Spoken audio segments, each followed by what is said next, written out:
Welcome to the Brian Craig Show. My name is Brian, and this is where MAGA comes to talk. Welcome, one and all. So, Bad Bunny versus Kid Rock's Turning Point USA All-American Halftime Show. Which one won? And it is obvious, without any question, hands down, the Turning Point USA All-American Halftime Show won against the Bad Bunny NFL Halftime Show for so many reasons. And we're going to talk about that and take your calls, which are welcome on this topic. You know, the Democrats, the left, the never-Trumpers, the big question is, why did they do this? What was the purpose of having this halftime show in a foreign language, not English?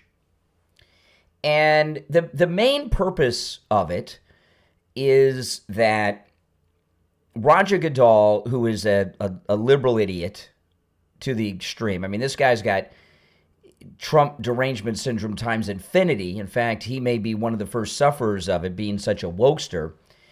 But what they were trying to convince Americans of with the Bad Bunny halftime show was this: that America has fallen and been conquered and is a Spanish-speaking Hispanic country now. That's what that was all about. That's what they were trying to do. It is textbook propaganda. 100% propaganda. That's exactly what we saw in that halftime show. Because now, if Donald Trump had not won re-election and the Autopin administration of Joe Biden's continued, or God help us, Willie Brown's girlfriend, Kamala Harris, had become president, the country would have been conquered. This country, with the illegal border invasion, wasn't just being invaded with a very violent invasion, if you look at the crime stats and everything that was going on with that. But the country, and I've talked about this a lot, what they were doing was colonizing this country. That's right. And they do have some colonies around, like Minneapolis with the Somali pirates up there with the Leering centers and such. But Donald Trump stopped it. He stopped the invaders, stopped the colonizers in their tracks, and there have been massive deportations by the millions going on, not just through ICE, Border Patrol, Tom Homan, and the Department of Homeland Security, but an unknown amount of self-deportations have taken place. And how many people have not come here? We're about 9 months, maybe 10 months in, to not a single illegal border crossing at the southern border. President Trump not only has shut down the illegal border crossings at the southern border, he stopped almost all of the illegal drugs coming into the country. By sea, it's almost 100%. Mid to high 90% cut off of drugs by sea. The percentage cut off by land, well, that has to be in the 90 percentile as well, since the illegals were bringing drugs with them, hidden all over them. But no, this country has not fallen. We were not conquered and not colonized by the Spanish speakers. Now, to Bad Bunny and people that are Bad Bunny fans and all of this, they think that this is a Spanish-speaking country now, right? They think that we have been conquered and that the United States has been assimilated by Spanish speakers. They're wrong, but why do they think that? Why do they think that? Well, the reason they think that is because they are segregationists who are living a segregated life. And what I mean by that is they live in a Spanish world, right? And, I watched the Turning Point USA All-American Halftime Show, but I also watched Bad Bunny's. I did not watch the Super Bowl. I first watched Bad Bunny's halftime with some clips on social media, but then I went and watched it because to talk about it, I have to have watched it. I can't criticize something or critique something I haven't watched. So I watched it so you don't have to. And I almost did not watch it, but how could I sit here and criticize something I haven't seen? And I'm glad I did, because I picked up a lot of things from it that I'll talk about as the show goes on. This was a big mistake by Trump-hating liberal wokester Roger Goodell at the NFL.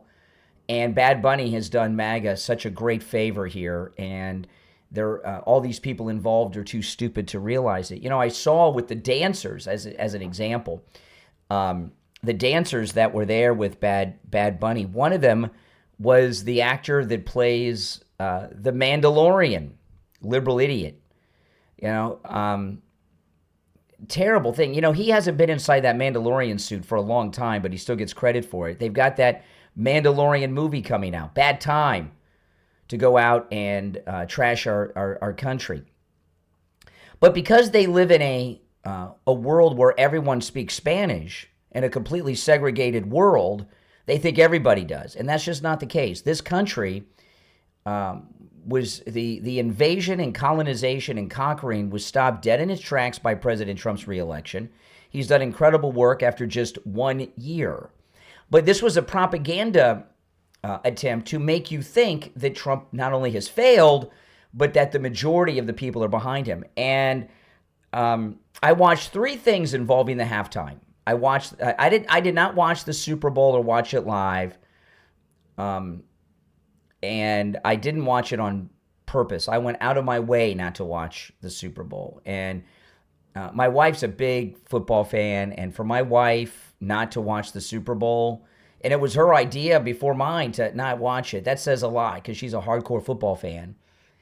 And but I watched the Turning Point halftime show. I watched online the Bad Bunny performance, which was very unimpressive.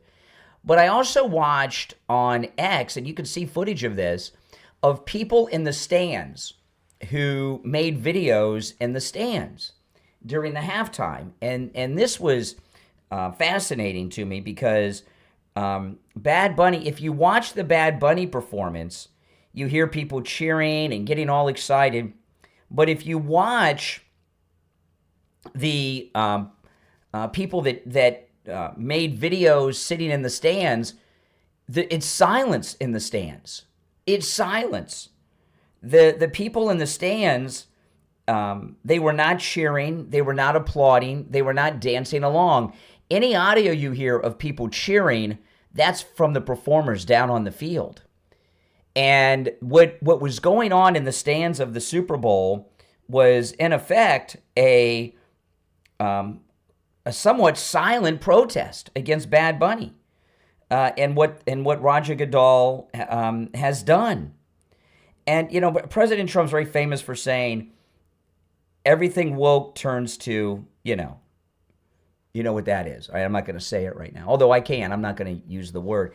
And he's right. And I know many of you have seen the footage that people took in the stands at the Super Bowl during the halftime too, because it's all over X. They were silent. And it's really amazing how this silent protest of people that paid, I don't know, how much were Super Bowl tickets going for?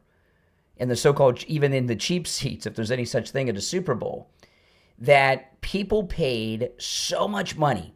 What was the average Super Bowl ticket this year? I don't know. They're outrageously expensive, right?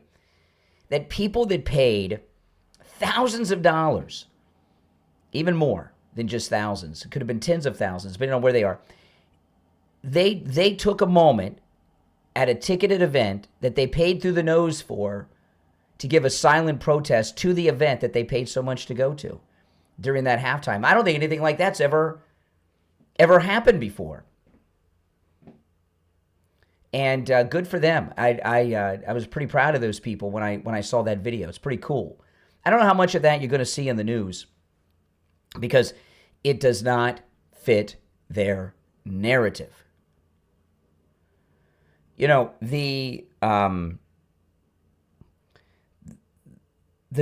Our athletes over this past weekend have done, it's been at the Olympics have been disgracing this country. We had these anti-American Team USA Olympians, 3 of them trashing the United States openly, 2 over ICE, 1 over gay rights, which I didn't quite get. And then we have 1 American girl of Chinese descent who was born in San Francisco, California, who's playing for the CCP. She's on the Chinese Olympic team, right? So we have these disgraces going on with the Olympians, and then we have this with the NFL. Well, here's the thing about President Trump and the MAGA movement. when there are things that you think that would bring it down or depress a group of people, we take those moments and we turn them into a positive. And I've got this, what I think is a pretty brilliant idea, and I'd be shocked if this didn't happen. President Trump has said that he is going to have rallies all year long, that this midterm election season, that President Trump has said this, as his chief of staff, Susie Wiles, has said, but the president has said it too. They're going to treat this like a presidential election year, with the rallies being back all over the country. Now, this is my idea, and I would be shocked if this did not happen. This great lineup of performers that we had at the Turning Point USA All-American Halftime Show, I see them going on the road with the president for the rallies across the country. It's going to be Trump, the president, will be the headliner, but the opening act being the Turning Point USA All-American Halftime Show.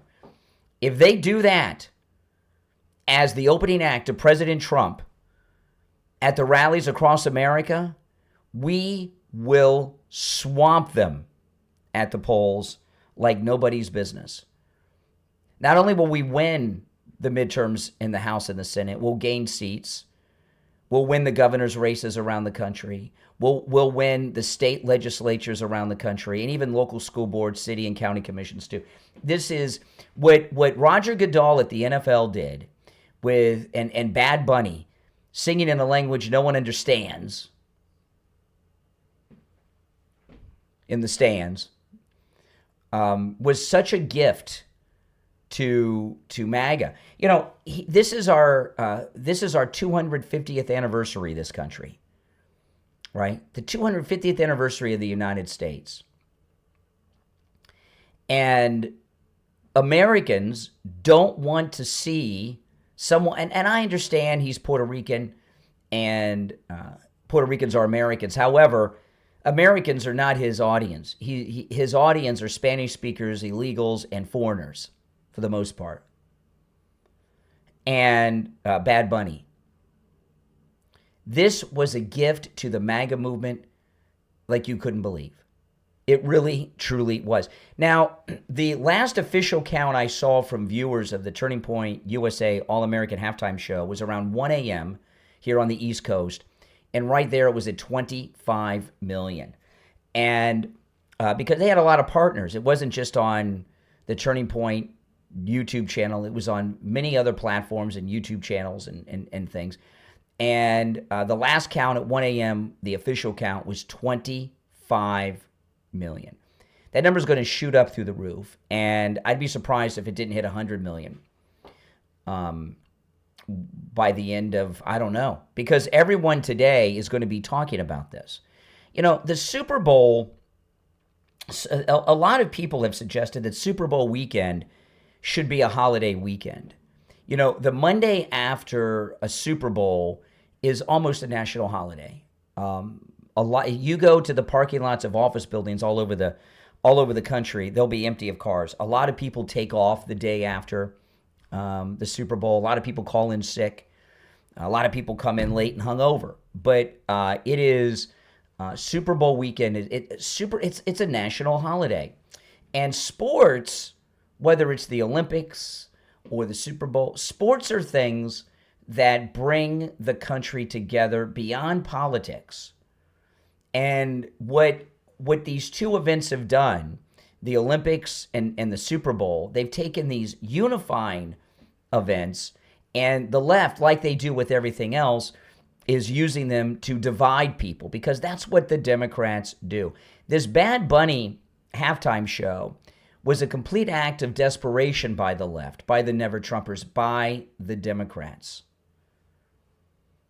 100% Goebbels-like propaganda trying to convince us that this is a Hispanic country. It is not. It is not. Now, so far as the Turning Point USA halftime show, that was a big risk that they took. It had 25 million confirmed views officially at 1 a.m. Eastern time. But we knew it would have a few million, but this many? And it's only just begun, because Everyone's going to be talking about this today. People that didn't catch it last night are going to watch it, and people are going to watch it again and again and again. And it's going to rack up views. People are going to be sharing it all over their social media. Although, for some reason, X, due to some type of copyright or trademark or something, would not allow it to be live streamed on X. I've not seen any official explanation as to why that is. I don't get it. But the 25 million number was without it streaming on X. But the only one of the acts that I had heard of before was, of course, Kid Rock. But that entire lineup they had, those were spectacular performers, weren't they? I was blown away. In particular, the opener. You know, I'm not a big follower of country music. I never have been. I don't dislike country music, but I don't buy it. I don't listen to it. When I hear songs, I'm like, oh, that's good. But that performer that opened the show, he was spectacular, man. I was blown away by his music. It was out of this world good. They were all great. Kid Rock, I'd not seen Kid Rock perform in a long, long time. And Kid Rock hasn't lost a beat, has he? He was doing an incredible job. Now, we will be taking your calls. If you'd like to call in, the number's toll-free and is in the live chat, 888-465-2631. This was last night after the show. Brian Kilmeade, listen to this. Andrew, I watched your show. It was great. How did you do? Do you have a sense of how many people watched? Yeah, it was kind of blew our minds actually a little bit, Brian. And we saw at one point across all the different social channels, we saw over 10 million concurrent views. So that was adding up all of Rumble and all of our partners. Now that's live. So they had 10 million live. Just on the social side. So, and now the numbers keep trickling in. I mean, right now as I'm sitting here, YouTube's numbers keep updating. And so we're trying to put it all together. What I can safely say is that we are now over 20 million viewers across just social. So we haven't even gotten our partner broadcasters, their analytics. As you know, sometimes the ratings take a little while, but that's 20 million viewers. And we don't know how many people were gathered together, 3, 4, 10 in a room watching together. So we're going to try and put a final number on that when we can. What we can safely say is over 20 million Americans tuned in to the All-American Halftime Show tonight. I looked at the pregame show. They had Green Day, the most anti-American band you can imagine. Their hits album was called The American Idiot, and the lyrics reflect what he thinks of America and our policies. And then they have at halftime Bad Bunny. I mean, NFL is the #1 league in the world, and they do a lot right. I don't understand why in the year 250 they wouldn't think red, white, and blue, but you did. Yeah, and, this is a lot. Brian Kilmeade's a sports fanatic, and he's saying that, too. The thing about Green Day, big mistake on Green Day's part. Green Day, Green Day is a Gen X band. I saw them over the weekend because they've been in the news because they were doing that pre-show. They look so old. They dye their hair. It looks like they got shoe polish hair. People dyeing their hair, especially when it's black, it looks so ridiculous. You got to have some gray in there, or it looks like what it is. Doesn't it look like shoe polish in their hair? And they're very old. They're a Gen X band, and they're my age or older. And what Green Day did was so stupid and such a wasted opportunity.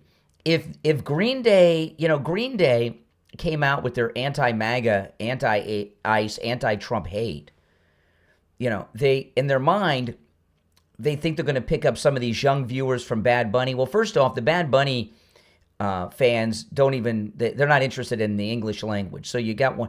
But Green Day is a band of the Generation X generation, my generation, Gen X. They're basically an oldies band at this point, Green Day. And the Bad Bunny fans that they're trying to get are not interested in some oldies band with shoe polish hair dye. If they would have come out, Green Day, and had a pro-American song, a pro-Trump song, a pro-ICE song, a pro-MAGA song, they would be selling music like nobody's business today. And what Green Day has not done is, they don't have new fans. people my age remember Green Day when they were a top act, and they have not grown with their audience. Gen X, the Green Day core audience, is MAGA.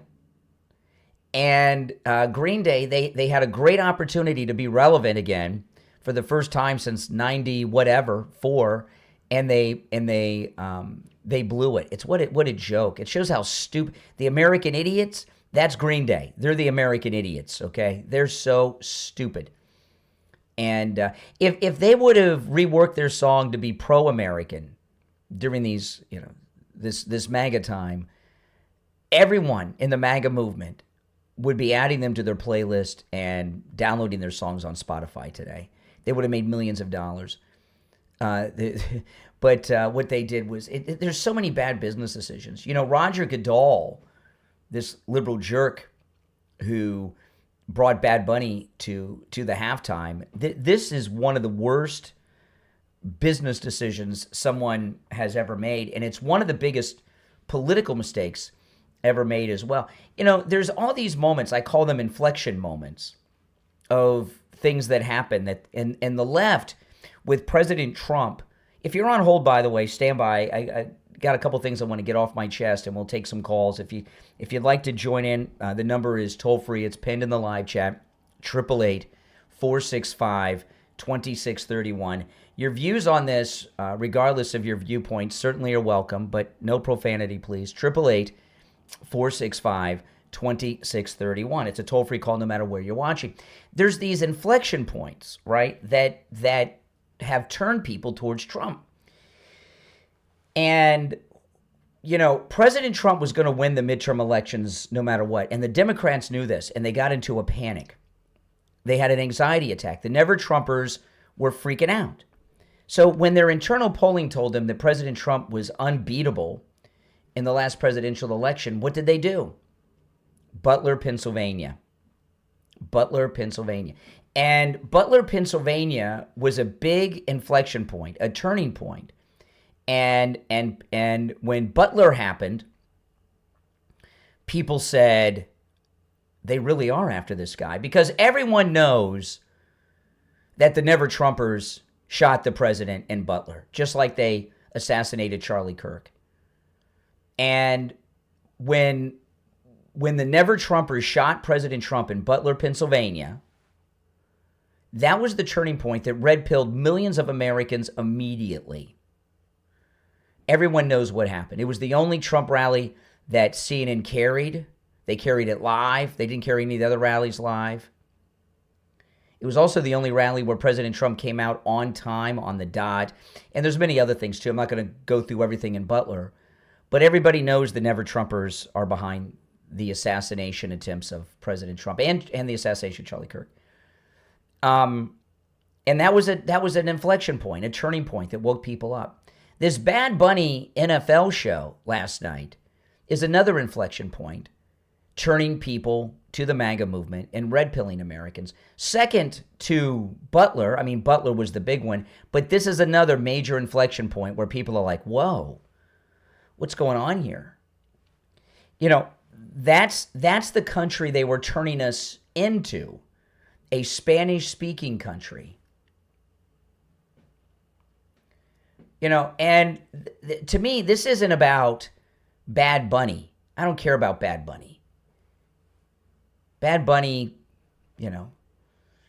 whenever there's big acts that are hot at the time, not classic acts at the Super Bowl, most of them fade away. This is about the never-Trumpers and Roger Goodell and the Democrats, because they're the ones that hired Bad Bunny. They're the ones who made that choice. They're the ones who sat around at some big conference room somewhere and made the decision to do this for whatever purpose. So as Bad Bunny is, it's not about Bad Bunny.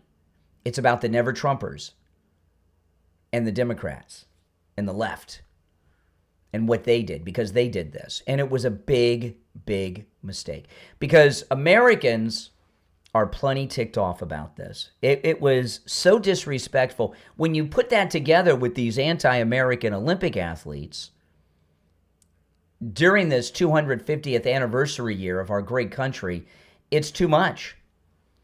And Kid Rock and Turning Point USA did such an incredible job at the Turning Point USA All-American Halftime Show on top of it. If the performances weren't so out of the park, you know, if the performances had been bad, it would have been maybe another story. But the performances were through the roof exciting, weren't they? And this halftime show is going to become an American tradition with Turning Point, I would imagine. You know, so this was another one of those inflection points, turning points, so to speak, of turning more people towards MAGA. And not only that, with this, you know, here we are in the beginning of our midterm election season, and what this has done is rallying the MAGA movement back together to the importance of this midterm. A lot of times when midterm elections come around, people get too comfortable and too confident and think, hey, we got nothing to worry about. We got this in the back. People are waking up now and say, well, wait a minute. What are they doing? Boy, oh boy. You know, so this election, this midterm election, we will win it if we swamp them at the polls like we did in the presidential election. If we have a massive voter turnout, we will win. We will win bigly. Not only will we win, we'll gain seats in both Congresses and win throughout the states as well. That's it, you know? And motivating us together, these great American musicians from the Turning Point halftime show, going on tour with the president at Trump rallies throughout the country, that's going to give us Trump rallies like we've never seen before. It really will, you know, and the Trump rallies are always spectacular, and we love them. But with the Turning Point USA All-American Halftime Show as the opening act to the president coming out,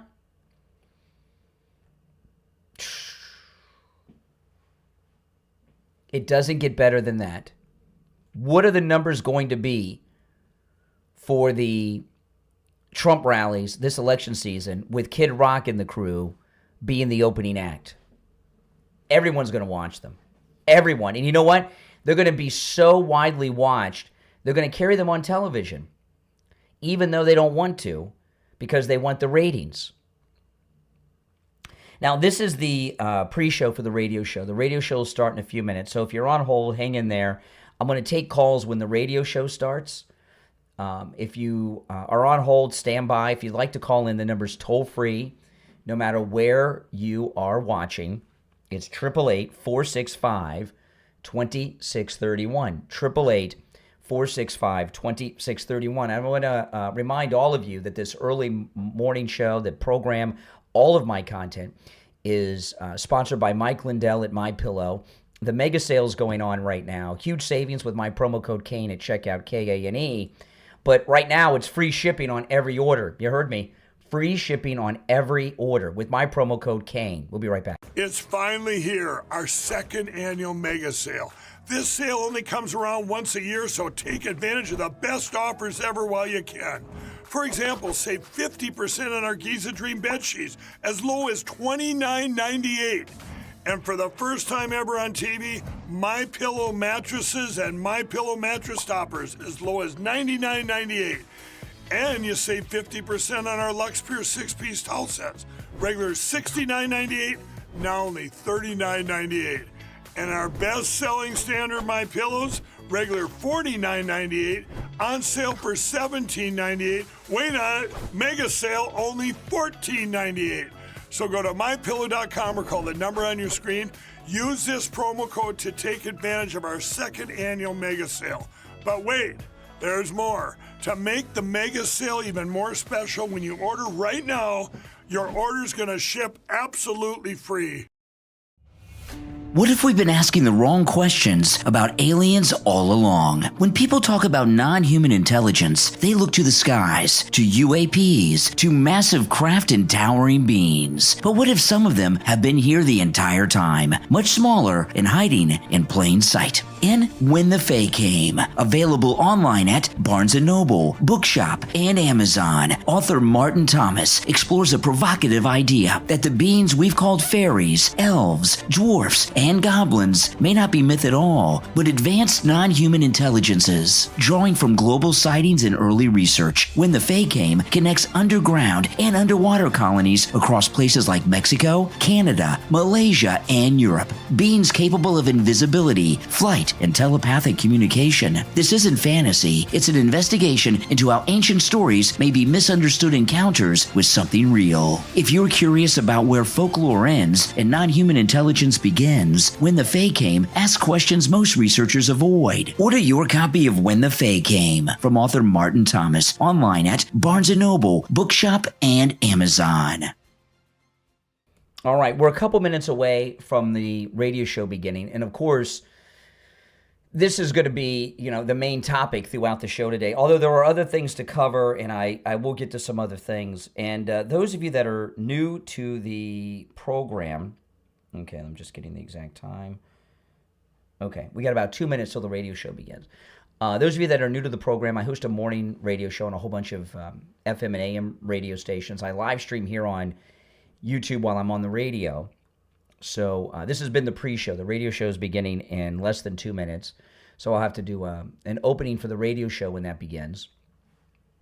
And the calls you hear when I take calls some are from YouTube, some are listening on other online places, and many of them are listening on a radio station as well. And the toll-free number is pinned in the live chat, 888-465-2631. You're welcome to call in regardless of your opinion, but no profanity, all right?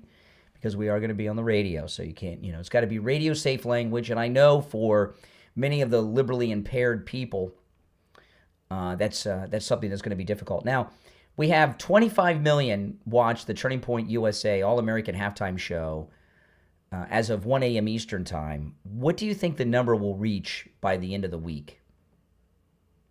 Or even the end of today? Are we going to hit 100 million on that, you think? What do you guys think? What would be your guess? Or how long will it take to get to 100 million? What would be your guess? Stand by, guys. Less than a minute. Yeah, this is a nice Trump coffee cup that a listener sent me. Pretty cool, huh? A listener sent me this for Christmas. Thank you very much. We got about 30 seconds. Stand by.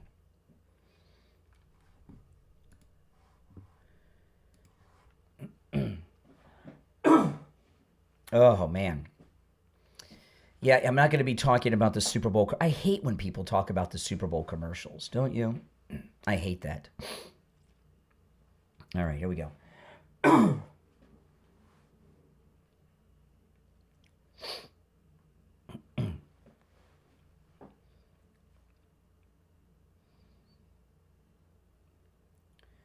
Welcome to the program, everyone. My name is Brian Craig. This is the Steve Kane Radio Show, Florida's longest-running radio show on the radio since 1977, celebrating 49 years on the radio. How many of you did not watch the Super Bowl? Curious, I did not. And it was my wife's idea not to watch the Super Bowl last night. Yeah, it was. I was surprised. I wasn't going to watch it anyway, but my wife loves to watch the Super Bowl. My wife loves football, and she says, we're not going to watch this, Garb. We're not going to watch it. I was like, oh, that's awesome. Save me a little suffering. We didn't watch it. And I wonder how many people are in the same position as me. Another thing about it, this halftime show with Bad Bunny was a huge bomb. The Turning Point USA All-American Halftime Show was a major hit. And this is based on the reactions. Social media is starting to fill up with more and more of these videos as time goes on.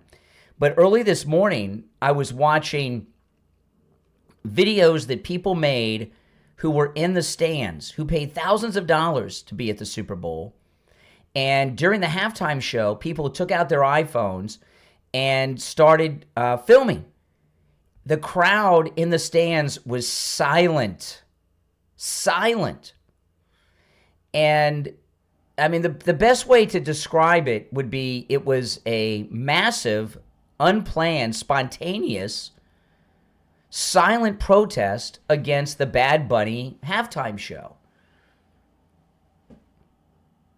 You know, any cheering you hear from the Bad Bunny halftime show was piped in by either the performers or just by the special effects crew, because the crowd in the stand were silent. I've never seen anything like it. That was really amazing.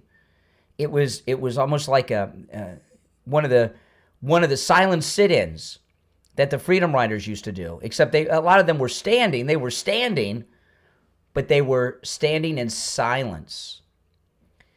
And what the NFL did with this halftime show very well will go down in history as one of the biggest blunders in political history, because this was a political move. You know, the purpose of having this halftime show in complete Spanish, a language most Americans don't speak or understand. I took Spanish in high school. I took it in college because it was required. I passed 2 semesters of Spanish, 1101, 1102. I don't speak or understand Spanish, a couple of words here and there.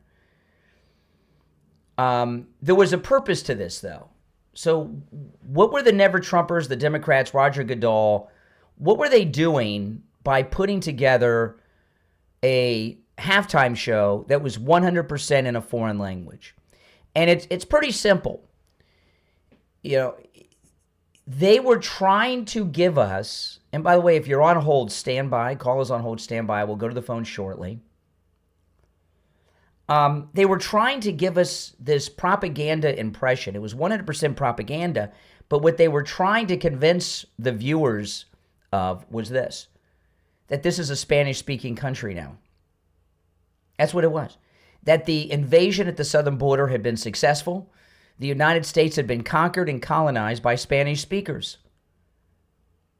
And I'm sorry to tell you, what they were attempting to do had an opposite effect.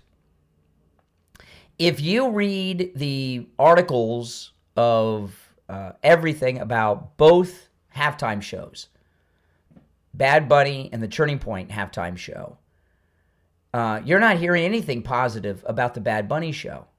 And, you know, this is not about Bad Bunny.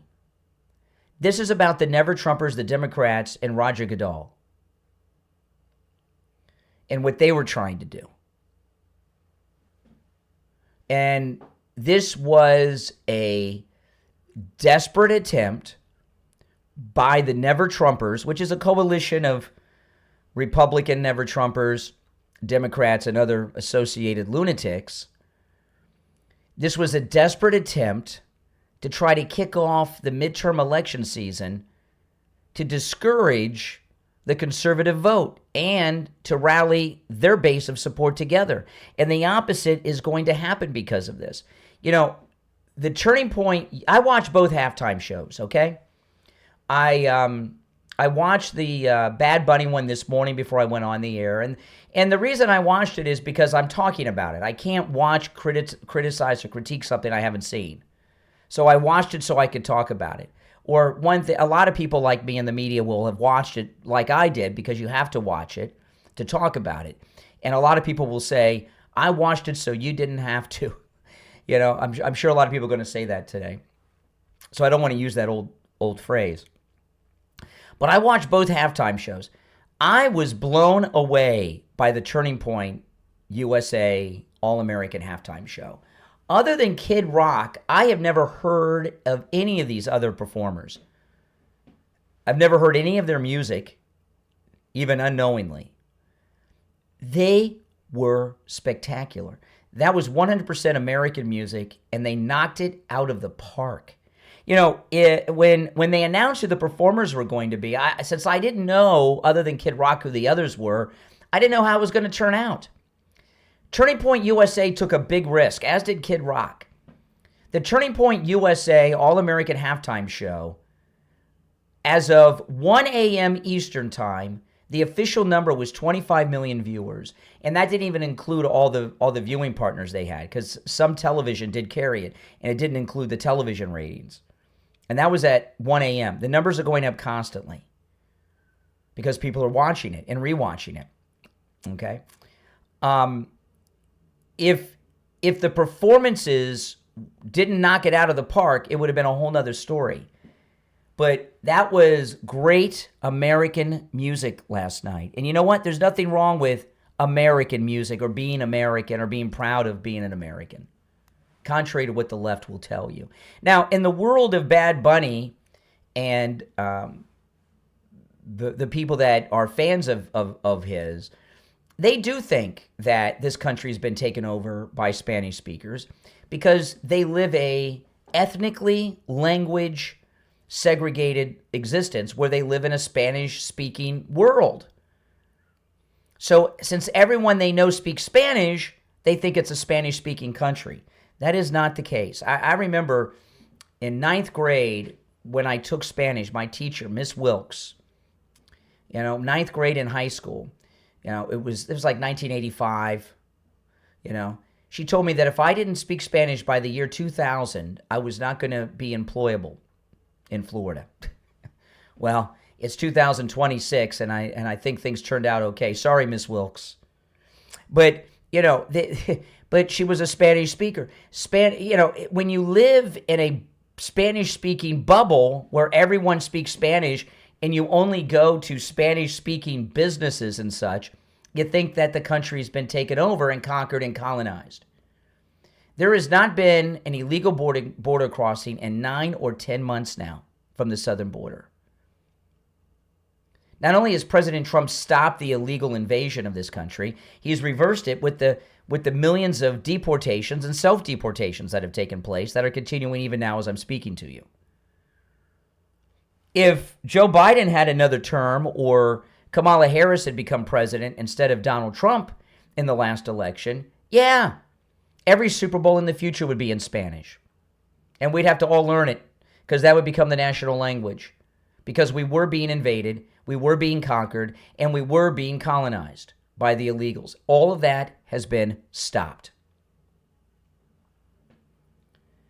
And I really hope to see President Trump in his rallies throughout this midterm election season, because he said this is going to be like a presidential election year. I hope he brings with them this halftime act that Turning Point USA had. Can you imagine what Trump rallies will be like if Kid Rock leads the Turning Point USA All-American Halftime Show players on the road with him as the opening act to the Trump rallies? Oh my goodness. What Roger Goodell did with Bad Bunny was rally this country against the left yet again, just like after the Never Trumpers shot the president in Butler, Pennsylvania. We're going to take our first break of the week. My name is Brian. This is Florida's longest running radio show. I want to remind you that the huge sales are going on at MyPillow.com with our promo code KANE, K-A-N-E, at checkout. You guys know that. It's the mega sale. And you know how great all those MyPillow products are. So huge savings site-wide, but it is free shipping on all orders. Every order during this mega sale is free shipping, no matter how large, no matter how small. Free shipping on every order during the mega sale. So this is your time. Go to MyPillow.com. This free shipping offer will end without notice.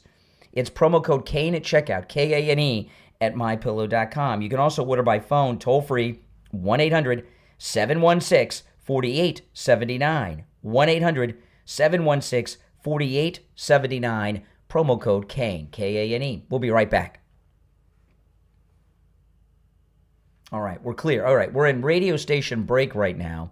So if you're on hold, stand by. If you'd like to call in, the number is pinned in the live chat. All right, so 888-465-2631. 888-465-2631. On a scale of 1 to 10, you guys can let me know in the chat, the Turning Point USA All-American Halftime Show.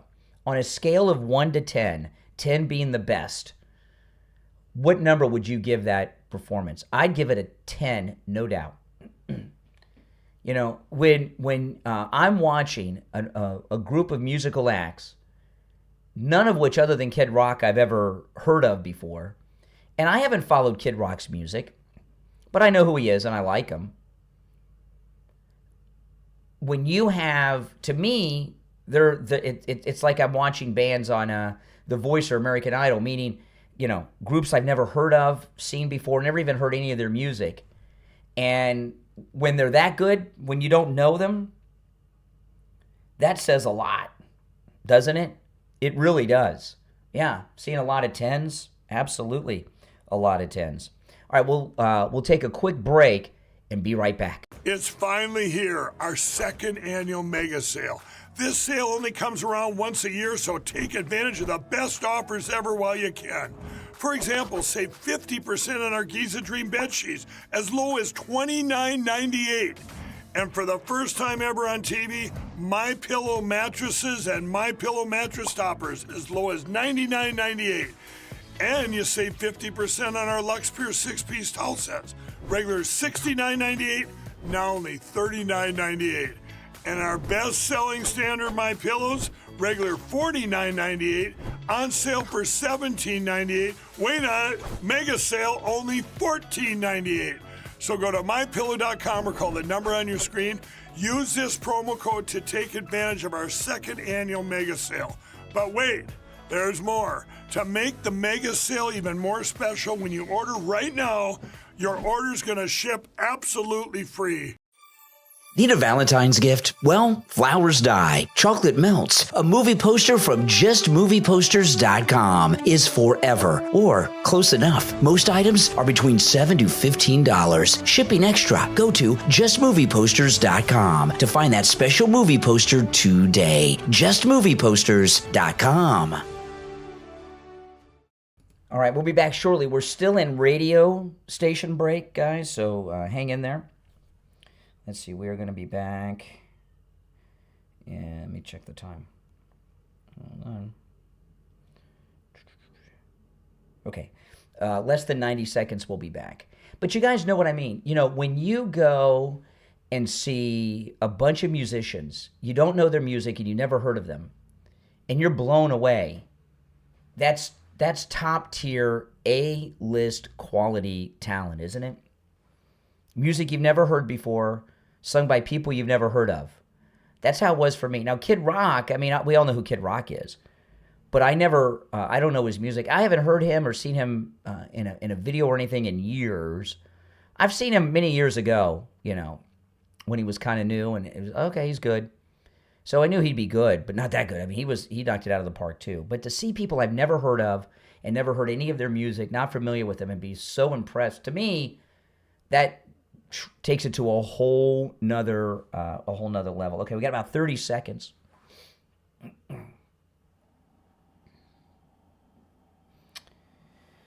Oh, stand by, guys.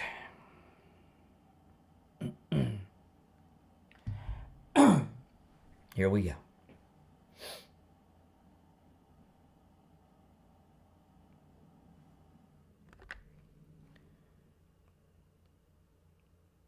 Welcome back, everyone. I'm Brian. It's the Steve Kane Show, Florida's longest running radio show. You're on the air. What's your name? Where are you calling from? Yeah, good morning, Brian. This is Richie. Oh, hey, Richie. I'm going to break. How you doing today? I'm going to break this down. All right, hold on. Give me a moment here. The phones are ringing off the hook. All right, you're going to break it down. Go ahead. Break it down very simply for all the women and the guys who never watch football, who all of a sudden, yesterday, they went to Costco's, they bought their football, chocolate football. They went to Publix, they bought everything else. Yeah. See, it's not like any other game. It's an American tradition. It's not even a sporting event. It's probably the most American. It probably is the most. It's like Thanksgiving. Everybody does it. Yeah, but it's like New Year's, like you say, the amateurs are out on the street, don't go out. You have parties that are going on where people that don't ever watch football, they don't even watch the game. They're interested in gossip, eating food, talking, and everything else. Yes. It's like it's get-togethers. So the bottom line is this. The game was awful. It was one-sided. Roger Goodell is a left-wing hack who has Jay-Z picking the entertainment. Jay-Z's the guy. He's contracted. Yep. And it's just a disgusting situation because most people. I turned on the Turning Point because I refuse to watch anything like this. And to make it really, to bring it home to everybody, There's certain states in this country that are woke, that are left-wing. Two of them are Portland, Oregon, and the other is Washington, the state of Seattle. And when I see Well, you left out Minneapolis. You left out Minneapolis. Yeah, and New England, but New England, some parts of New England are not, you know? So I look at it, I know Roger Goodell, when he got up there at the end of the game and he gave the award, they cheered him. This is the first time. They boo him everywhere else. Yeah. So, you know, Seattle got their prize. Yep. And they got their woke garbage, their anti-American garbage. Yep. But it's really anti-American garbage. Yeah. I wouldn't watch, you know, and the game stunk. And the ratings are going to be, the game stunk because it was a one-sided, lopsided game. It was really terrible. Yeah. And the halftime was pitiful. And the sponsorship that they're going to lose because nobody watched that damn halftime game. I think the numbers are going to come even higher for Turning Point when you get YouTube reruns and everything. By the time, you know, they had this not just on multiple YouTube channels. It aired on television nationally on different channels and such. When the final numbers come in, it was 25 million as of 1 a.m.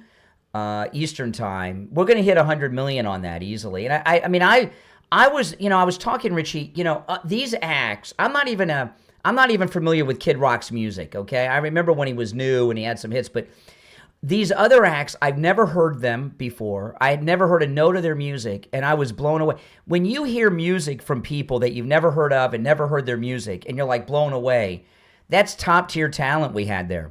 Top-tier talent. Yeah, well, the messaging American is all about talent. hate America. American country and American rock music. Right, but this message yesterday was hate America. And you know what, Brian? It went all over the world because Goodell is trying to make this an international sport by trashing America. Good luck. He's more worried about everything else. This is a disaster. Around the world, they're never going to like American. They're never going to follow American football around the world for a number of reasons, including that, you know, people are into the sports they grow up with. But, you know, they're not going to watch a game that stops every 6 seconds with guys wearing all those pads. It's just not going to happen. Football will never make it around the world. But that doesn't mean Roger Goodell can't make. This Super Bowl this week was the rallying cry we needed in the MAGA movement in the midterms. This is going to rally us like nobody's business. Oh yeah. They spit in our face. I mean, I don't turn on a football game to get lectured by some guy that doesn't speak English. And I'm married. And I'm not a racist. My wife is Spanish. I don't speak Spanish, but it shouldn't be in Spanish. And we shouldn't get lectured by some left-wing hack on a stage. And the other band, by the way, I understand was an anti-American band also. What, Green Day? The Green Day? Yeah, they hate America. Yeah, they're all America haters. So as far as I'm concerned, they could take the NFL and stick it. They don't learn their lesson. They get this woke commissioner. It's just disgusting. Yeah. And it's backfired on them. Well, the only thing that can stop Roger Goodell is if when football season starts up again, football fans don't watch the games. But people are addicted to football like Hunter Biden's addicted to crack and Russian hookers. But not like yesterday's game was people that never watched. And that's why it's like New Year's when you always say the amateurs are out. They drink once a year. Yeah. You had people that watched this game yesterday that never watched or you go to church on Easter and the parking lot's overflow and you can't find a seat. People go to church once a year. It's one of those kind of events. Yeah. Mm-hmm. But this Turning Point halftime show, though, you know, I was talking, if President Trump takes that group as his opening act for the rallies during this election season, we're going to have the biggest rally ratings we've ever had. Well, they're going to, let me tell you something. Turning Point is going to do it again next year, bigger and better. Well, that'll be after the election, though. The election will be over by then.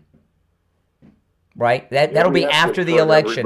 Yeah, you know, so we got to, Can you imagine these maniacs in charge?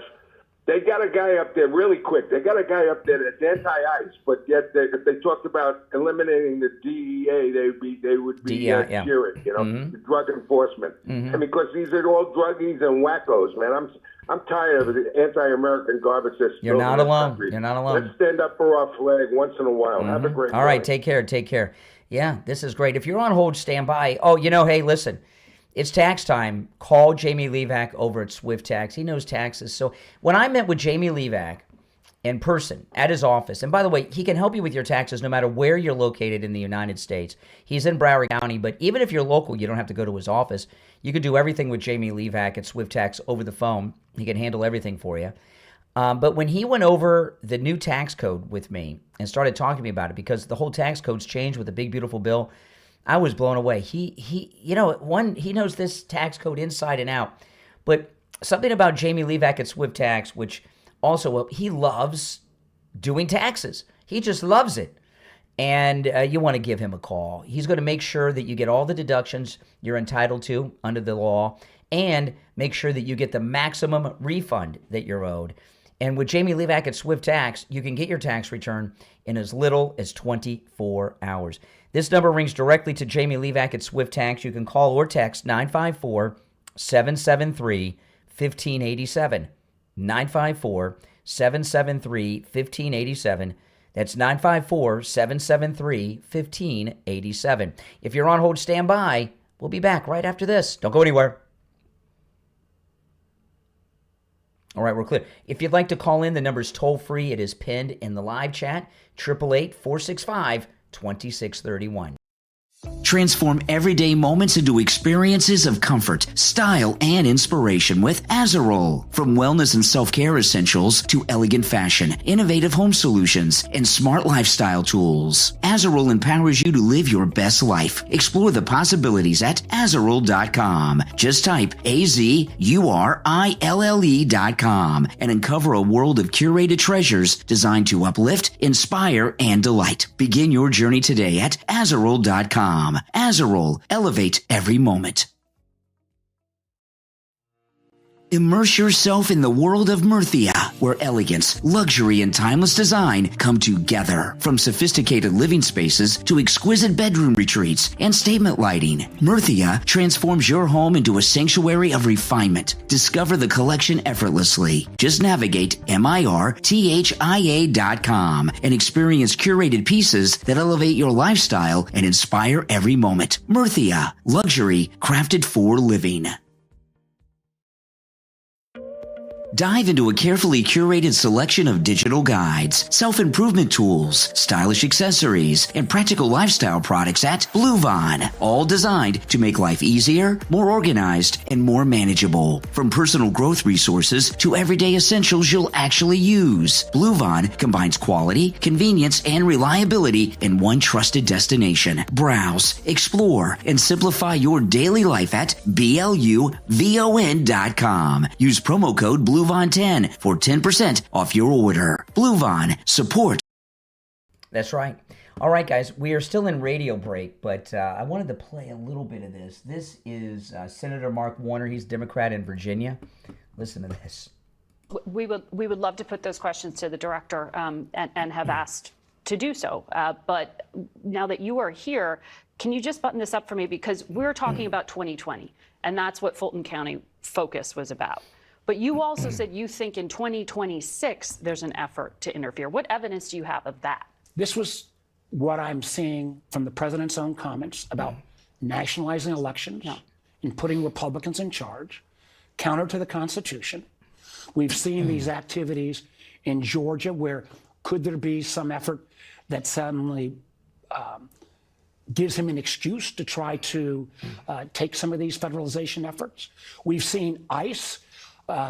We focused a lot of this activity on ICE in terms of their going rogue in Minneapolis. But there is a very real threat without reforms at ICE that you could have ICE patrols around polling stations. And people would say, well, why would that matter if they're all American citizens? Yeah, well, non-citizens cannot vote. Because we've seen ICE discriminate against Latinos families. We've seen as well mixed families where someone may be legal and others not. And candidly, you don't need to do a lot to discourage people from voting. Wow. So why, yeah, that makes no sense. Why would you be concerned about ICE being at a polling location, huh? Why would that bother you? You can have all kinds of people, right? You can have TSA agents from the airport at the polling stations. Why would that bother you? They have nothing to do with that. There's only one reason you'd be nervous about ICE at polling stations. Only one. If you're on hold, stand by. We'll go back to the phones. We'll be back in 30 seconds. 30 seconds. We'll be back from the break. The number's toll-free, 888-465-2631. It's pinned in the live chat. These people, they're hopeless and helpless. All right, here we go.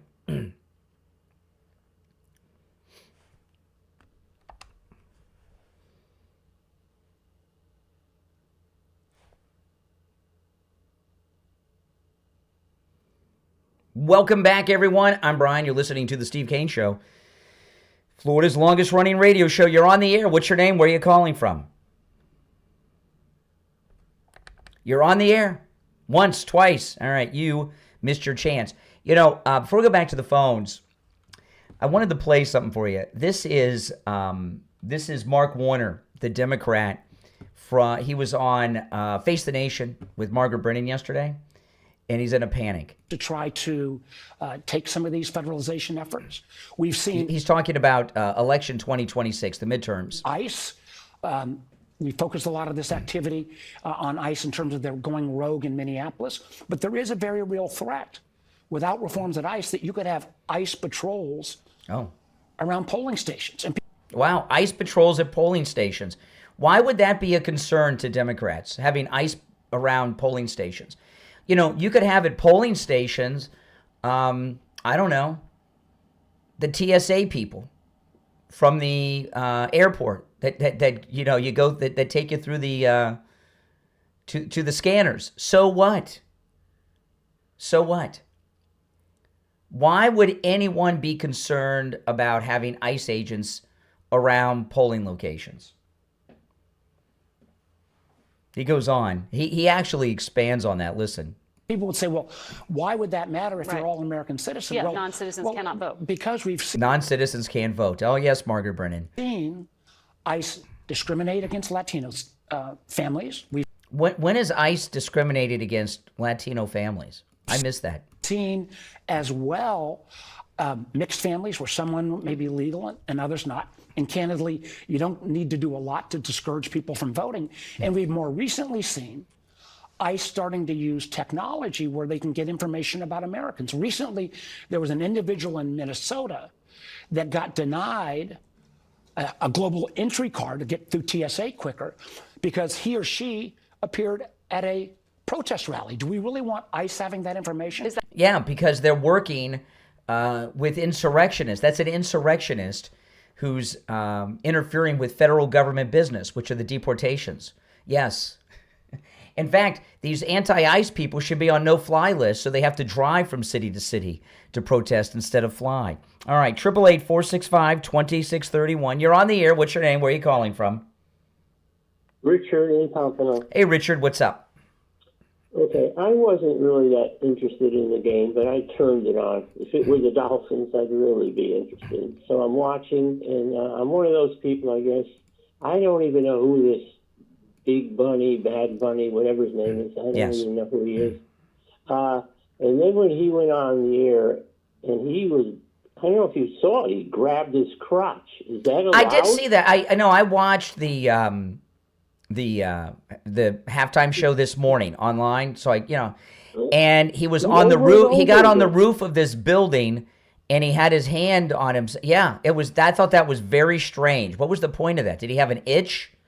What was that about? No, is that even allowed? Well, he did it.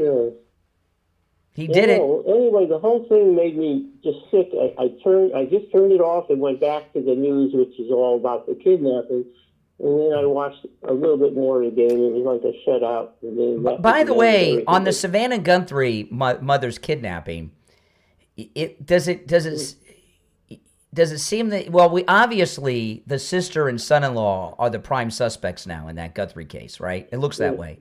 It's always like that. You know, over 90% of murders are done by somebody in the family. If this was a murder, hopefully she's returned home alive.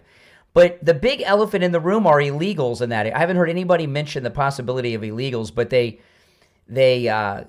impounded the car of the sister, and then they spent 3 hours Saturday night, at night, the crime scene people busted into the house and did an investigation, and it looked like I saw lights in the garage out front, like they were doing those those blood tests inside the garage. They obviously found something in the car that led them to go to the house. Yeah, they were using luminol. Luminol, yes. Or something. Yeah. Okay, but what is that fancy way of transporting money? I can't think of the word. Say that again? Oh, what is the word for Bitcoin? Like, I have no knowledge of Bitcoin. It's way above my level, even though I'm a college graduate. And so these guys, the kidnappers, have to be sophisticated to really know how to handle that, unless it's simple and I'm an idiot. Yeah. Do you know how to handle Bitcoin? Yeah, sure. Yeah, it's pretty anybody with a cell phone. Well, if it's the sister and the son-in-law, or the son-in-law and the sister's gotten wrapped up with the sister's covering for her husband, the ransom, the Bitcoin, most murders are not only are most murders committed by people in the immediate circle, but most every single murder is about one of two things. There can be a crossover: sex and money. It's either sex or money. Sometimes it's both. And the Bitcoin ransom, I think it was at $60 million in Bitcoin. That could be a lot of people think that might be a distraction to try to turn things away from them. But in the last video that came out with Savannah Guthrie, with her brother and sister, the sister seemed, a lot of people have noticed this, she just seemed like she was faking it. But you never know. We might find out it was an illegal that did it or something. No, but they keep saying she's worth $40 million, so $6 million is nothing to her. Who's worth $6 million? Savannah Guthrie or the mother? Savannah Guthrie, yeah. Yeah. They keep saying she's worth $40 million. $40 million, so yeah. I hope they find her safe. All right, appreciate the call. But with the Savannah Guthrie siblings, I don't know the brother situation, but with the sister, in a case like that, does the sister seem like she would be envious, jealous of Savannah Guthrie, her sister? I would think so, right? I mean, she's rich and famous, very rich and very famous. And what I've seen from some of the reporting about the sister and her husband, they make a good six-figure living, but they don't have the anywhere near the finances of Savannah. They certainly don't have the fame, although they may get it if the son-in-law did it. And physically, she doesn't look like Savannah Guthrie. Although Savannah Guthrie without makeup, you would not recognize Savannah Guthrie without makeup, would you? So there's no doubt that the sister, to me, probably, and it's human nature to be jealous of her rich, famous, thin sister, right? I mean, that's a human nature thing. And she's pretty rich. How rich? I don't know. I've heard different stories. Last call, he said 40 million. I don't know. But the police at least think that the sister and the husband are the prime suspects, because when they got the car from the garage that they impounded, they had a warrant for that. When they took the car from the sister's house a couple days before. And then when they went back to the house, they had a warrant. The sheriff said they had a warrant for the car. So to get a warrant, they had to go to a judge and present some type of evidence to get a warrant to seize a car. And then they had that car for a day or so. And then the next thing you know, they're in the house at night, late at night. Now, maybe it's better to do the luminol testing at night with the black lights. I don't know. But to me, it would seem that they found something in the car that said, okay, we want to go to the house. And when I saw the cameras in front of the house, you could see lights inside the house. It looked like the lights that the police had inside the sister's house were in the garage. Like they were doing the luminol testing inside the garage. And, but one thing about the blood trail, we're getting a lot of good reporting from Ashley Banfield, even though the mainstream media want to attack Ashley Banfield. She's been doing really good reporting. And her reporting has so far turned out to be accurate. But Ashley Banfield said there was blood inside the house. And she's got a good source. So blood inside the house, blood outside the front door, but that's where the blood stops. There's not a blood trail to the driveway like to a vehicle. So why did the blood stop on the front porch? I don't know. They were looking in that storm drain yesterday. obviously they didn't find anything in the storm drain, but something after the police crime scene unit went through the sister's car led them back to the house. So the police think that the son-in-law and or the sister are the primary suspects. There's no getting around it. But this town is it's a liberal town. I mean, this is like, Savannah Guthrie's mother was is, because we don't have resolution yet. Savannah Guthrie's mother, Nancy Guthrie, is a big, big anti-Trump guy. She's posted stuff on Facebook, anti-Trump stuff on Facebook. And Savannah Guthrie is at the Today Show, so she's liberal. These are never Trumper people, but the community is very liberal. This is where Senator Kelly, who's about to be demoted by Pete Hegseth, and Gabby Giffords live. So this is a very elite liberal town, right? It really is. And my first thought went to illegals, but when you see them going into the sister's house, it's got to lead you to the house. But I've been watching all the press conferences since Friday because I'm starting to get interested in the Guthrie kidnapping because now we're getting into, did the sister do it? Did her husband do it, right? Did they do it together? Is the sister covering up for her husband? Who knows? But they're definitely the prime suspects. So now we've got we've got a person of interest at that level, which makes it a little more interesting because now we got a little bit of a mystery going on here. And the tape, the most recent video that Savannah Guthrie made with her brother and sister, she said some really weird things in it. Let me see. I wasn't going to play this, but since the caller, if you're on hold, hang in there. I wasn't going to play this till later. Let me pull this up because the most recent video from Savannah Guthrie with her siblings, she said some strange things. Listen. We received your message and we understand. We beg you now to return our mother to us so that we can celebrate with her. This is the only way we will have peace. This is very valuable to us and we will pay. Okay, with this, she said celebration, the only way we'll have peace, and then she says this is very important to us. How does she say it exactly? Let me play it again. This is very valuable to us. This is very valuable to us. I just thought that was a weird thing to say. Don't you? Didn't that seem like a weird thing to say? It was almost like I was wondering if this is a coded response to this latest ransom demand that they got with the $6 million in Bitcoin.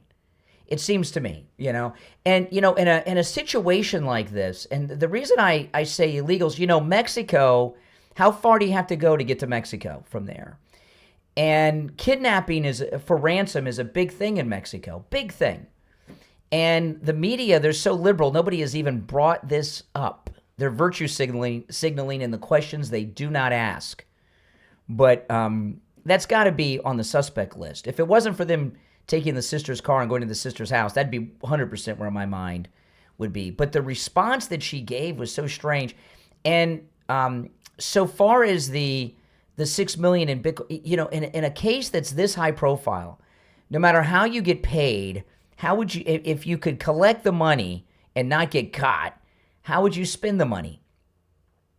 Right? How would you spend the money without getting busted? It's a very strange thing. All right, listen, if you're on hold, stand by. We'll take our last break of the first hour. My name's Brian. This is The Steve Kane Show, Florida's longest-running radio show. I want to remind you that the mega sale is going on with free shipping right now at MyPillow.com with our promo code Kane at checkout. This is a big deal. Free shipping doesn't come around very often with Mike Lindell, and the free shipping offer on every order, no matter how large or small, the free shipping will disappear without notice. So go to MyPillow.com. This is use our promo code Kane at checkout, Kane. This is the time. Do your not just Valentine's Day shopping, do your Mother's Day shopping, even start your Christmas shopping earlier because this free shipping offer is very rare at MyPillow. This is the time to load up. So go to MyPillow.com. Use our promo code Kane at checkout, Kane. During the mega sale, free shipping on every order, no matter how small, no matter how large. And you can also order by phone toll-free 1-800-716-4879. 1-800-716-4879. Promo code Kane, K-A-N-E. We'll be right back.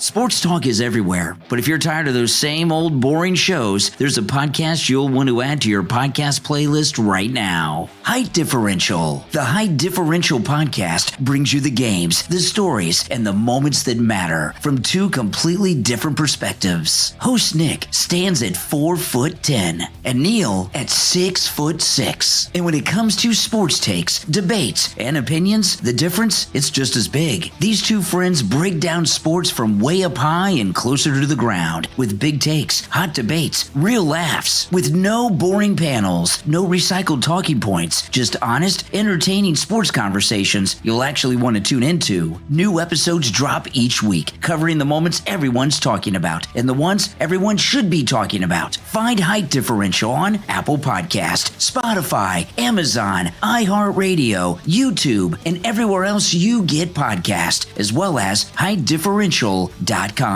Do yourself a favor. Add the Height Differential podcast to your playlist right now and get sports talk from a whole new angle.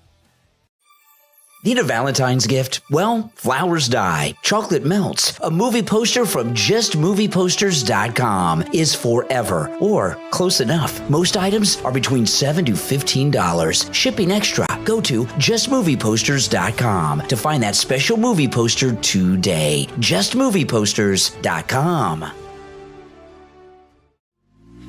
Are you a content creator who's dreamed of quitting your job and making content creation your full-time career? You're not alone. Millions have attempted it, but most creators quit, not because they lack talent. They quit because they never become monetized. They chase views, test features, and hear from 10 different opinions and still feel like they're guessing. You can become monetized. You just need the right help and guidance, and that's what you will find in the Monetization Explained book series, available on Amazon from author Jeremy Mitchell. These aren't growth hacks or income promises. They're plain English guides on how monetization actually works, so you can build something stable instead of reactive. In Digital Products for Creators, you'll learn how to build products that sell without taking over your time, your inbox, or your content. Facebook Monetization Explained breaks down bonuses, ads, eligibility, and trust without the myths or confusion. TikTok Monetization Explained shows why earnings feel unstable, how the lanes really work, and how to build beyond the feed. And YouTube Monetization Explained walks you through how YouTube builds trust over time and why real monetization starts at the channel level, not one video, as well as other platforms Monetization Explained, which covers Instagram, X, Snapchat, and Twitch. There's no hype, no gimmicks, just the system explained clearly. What are you waiting for? Go right now to Amazon.com and search Monetization Explained by author Jeremy Mitchell and take that first step to becoming a full-time monetized content creator. The Monetization Explained book series from author Jeremy Mitchell on Amazon. All right, we are less than a minute from coming back. We're still in radio station break, so stand by, guys. Oh, man, what a mistake they made, huh? The show is flying by. We've been on the air an hour and 20 minutes about. All right, less than 30 seconds.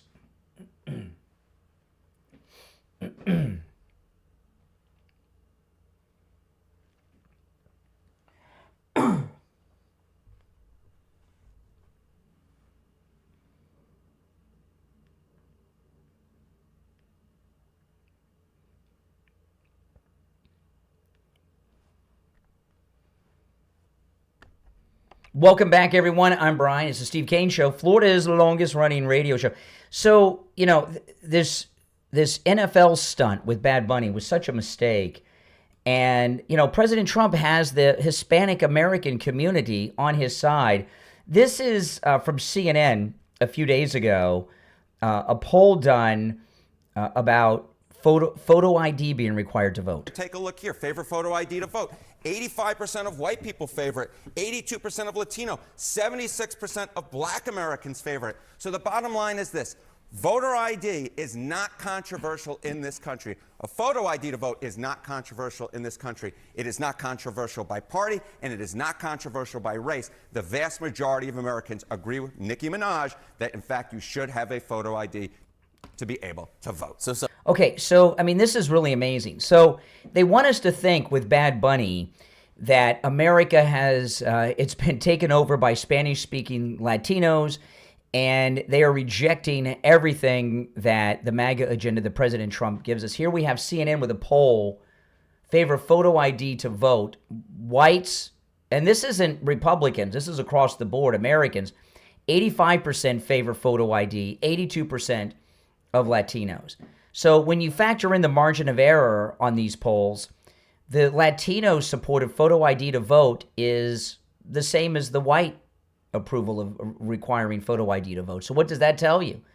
That Latinos, for the most American Latinos that are U.S. citizens that are legally eligible to vote are MAGA, that support Trump. And then this number, 76% of blacks, that's the highest number ever. That's a complete reversal.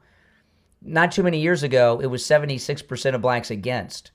So they can parade around with Bad Bunny all day, all night and tell us that America is over in that camp, that nothing could be further from the truth. You're on the air. What's your name? Where are you calling from? Charles from North Carolina. All right, Charles in North Carolina. What's on your mind? Oh, yeah, no, I've listened to you a couple of times, and I appreciate the push to keep dialogue open in our country despite what seems like ever-increasing division. But it's just something that I was thinking about when you were talking about the Super Bowl, Bad Bunny versus Turning Point. Like, is this kind of like a side issue? Why is this a big deal for you and for other people? I think there's much more important overarching topics that we should be concerned with. Oh, yeah? Like what? Well, I mean, one of them... I mean, the day after the event, we have the two halftime shows, right? The Turning Point, the NFL one. The morning after the big event of the year, what should we be talking about this morning other than that? That's more important. Oh, yeah, there's plenty of more important things. But I guess it is like a... No, what else? You said there were other things. What are these other things? I'm open. Well, something that I've been mulling for a number of years now, as I feel like most people have, and I'm actually surprised in the 2024 election we didn't talk more about it, but, artificial intelligence and the continued rapid ascent of technology. Well, this is not a program. This is not a tech show. We talk about news and politics. This is not a tech show. But there's oftentimes, I mean, you have to accept that. Mainly, we don't. What we talk about would be the lack of intelligence that American liberals have. This isn't a tech show. What what would we be talking about involving artificial intelligence today? I mean, you were saying like what else we should talk about or what. No. You were critical. No. Excuse me. You were critical of me for my subject matter today, which is the number one story. The top stories in America today, as of this moment, are one, the NFL Bad Bunny halftime show versus the Turning Point USA All-American halftime show. That's number one. The second story in America today is the Savannah Guthrie mother kidnapping story. And you're telling me that I'm talking about things that aren't so important, that there are stories that we should be covering. So you were critical of my choice of stories, the two top stories in America today. So I'm asking you what you think I should be talking about today that's more relevant than the top two trending news stories in the country. I get your point there. It seems like, our divisions. Do you think that would help with our division in our country? The country's always been divided 50-50, pretty much. Always. So you think it's helpful or it's healthy? Debate, absolutely. Debate is good, yeah. But, for instance, when you say anti-MAGA people. Yes. You were talking like the tragedy with, the attempted assassination of President Trump. Yeah, the never Trumpers shot him. The never Trumpers shot the president in Butler. Yes. Okay, but so you think that was healthy rhetoric? That's not political debate. That's attempted murder. That's attempted murder. I agree. Yeah, I agree. But if you look at the history of violent extremism in this country, it's almost exclusively done by the left. What presidents have been shot? Do you know what presidents have been shot? What about Tulsa, Oklahoma? No. We're talking about presidents. What presidents have been shot throughout history? JFK. Okay. Name another one. JFK. MLK was not president. Hold on a second. What other ones have been shot? Name all the... McKinley. Who else has been shot? But, it's hard to overlay our current political... No. What other presidents have been shot? The 1800s. JFK, McKinley, Reagan, Trump. You left out the big kahuna, Lincoln. Right? So, okay. So a Republican. So you've got we have 5 presidents that have been shot. And I'm not even including we got, and Garfield. That's 6 presidents shot. What of the 6 presidents that have been shot, 5 of them are of what political party? You really think that? No, excuse me. Again, like I said, excuse me. 6 presidents shot. Of those 6 presidents that were shot, 5 of them are of what political party? You can't even say it. Well, the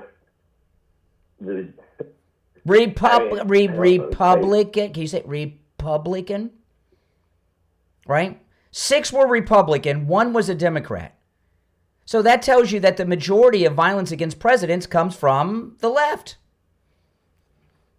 Right? So you're going to stand by your position that if, for instance, me, I'm pretty anti-MAGA. Obviously. I think it's quite corrosive for our country. Yeah. I miss the party of Reagan. No. So Reagan is the one who came up with the phrase "Make America Great Again." But you would consider me an enemy of... No, excuse me. Six presidents shot. Six presidents shot. Seriously. Excuse me, I'm speaking. 6 presidents shot. 5 of them are Republican, 1 Democrat. That tells you that the majority of the political violence comes from the Democrats. Really? You're gonna if 5 of the 6 presidents shot were Republicans, that tells you that the violence is coming from the Democrats. No, come on, man. You're going back to Lincoln. Lincoln was shot by John Wilkes Booth was a Democrat. John Wilkes Booth was a Democrat. John Wilkes Booth. So who flies Confederate flags nowadays?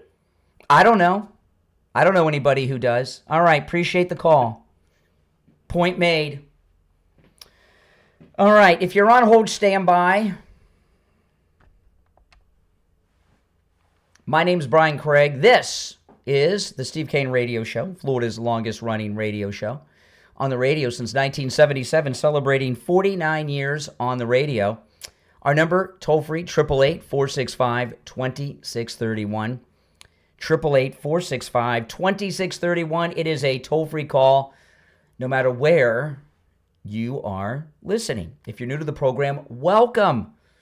You'll love this show if you're new. This is where MAGA comes to talk. Oh, man. Hopefully Steve will be, Steve will probably be back with us tomorrow. He's been under the weather, and I don't see Steve coming on the day after the Super Bowl, unless he won. We'll be right back.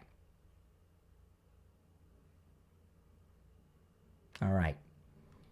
Yes, I left out Teddy Roosevelt when he ran for re-election. So we got 7. 6 out of 7 Republican. If you enjoy dark, atmospheric stories filled with mystery, power, and hidden truths, The Drowned Covenant is a book you should know about. Available now on Amazon KDP. The Drowned Covenant pulls readers into a world shaped by secrets, sacrifice, and a pact that was never meant to surface again. As the story unfolds, old loyalties are tested and buried truths begin to rise. This book is perfect for readers who love immersive storytelling, morally complex characters, and stories where every choice carries a cost. If you're looking for a gripping read that stays with you long after the final page, The Drowned Covenant is available now on Amazon. For the first time ever, we're bringing you My Pillow mattresses and mattress toppers for as low as $99.98. Remember, sleep's all about temperature and pressure points. Whatever sleep needs you have, we have the right technology for you. Like our My Pillow mattress topper, our queen size has over 10,000 individual comfort supports to help relieve your pressure points. And how about our 3-inch Hybrid Plus mattress topper? It's infused with copper and silver to help your body get the restorative sleep it needs. And our My Pillow and Case Coil mattresses, I personally helped develop these mattresses to make sure they have everything needed to give us great sleep. Plus, they're made right here in the USA, and they ship right to your front door absolutely free. So go to MyPillow.com or call the number on your screen. Use this promo code to get MyPillow mattresses and toppers for as low as $99.98 and free shipping. What if we've been asking the wrong questions about aliens all along? When people talk about non-human intelligence, they look to the skies, to UAPs, to massive craft and towering beings. But what if some of them have been here the entire time, much smaller and hiding in plain sight? In When the Fae Came, available online at Barnes & Noble, Bookshop, and Amazon, author Martin Thomas explores a provocative idea that the beings we've called fairies, elves, dwarfs, and goblins may not be myth at all, but advanced non-human intelligences. Drawing from global sightings and early research, When the Fae Came connects underground and underwater colonies across places like Mexico, Canada, Malaysia, and Europe. Beings capable of invisibility, flight, and telepathic communication. This isn't fantasy, it's an investigation into how ancient stories may be misunderstood encounters with something real. If you're curious about where folklore ends and non-human intelligence begins, When the Fae Came asks questions most researchers avoid. Order your copy of When the Fae Came from author Martin Thomas online at Barnes & Noble, Bookshop, and Amazon. All right, we have about 90 seconds until we're back. We're still in radio station break. Welcome if you're new. My name is Brian. This is where MAGA comes to talk. Make sure that you subscribe. I'll go back to the phones if you're on hold. We've got about just over a minute, and we will be back. Oh, man, I tell you. All right. 1 minute, we'll be back. I'll go to the phones when we get back. I got to do a quick intro for the top of the hour.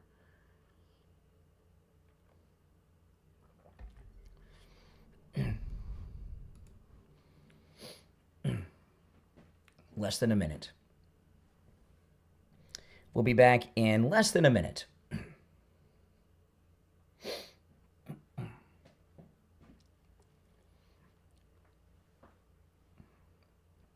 About 30 seconds. The show's flying by today.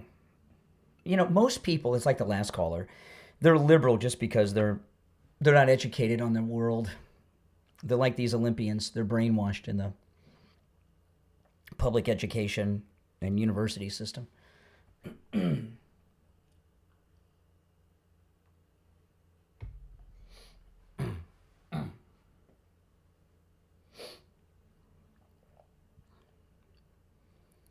All right, the 7 o'clock hour has begun. My name is Brian Craig. This is the Steve Kane Show, Florida's longest-running radio show. On the radio since 1977, celebrating 49 years on the radio. Of course, we're talking about the incredible halftime show that Turning Point USA put together versus the self-destructive Bad Bunny halftime show. Our number, 888-465-2631. You're on the air. What's your name? Where are you calling from? Yes, good morning, Brian. My name is Robert Butcher. I live in Taylor County, Florida. That's about an hour away from Tallahassee. Okay. And if you've been hearing about the state of Virginia, that's where I'm from. And I'm so upset about the new governor of what she's been doing. Of Virginia? Virginia. And I went to school there for 2 years. And I studied somewhat in history.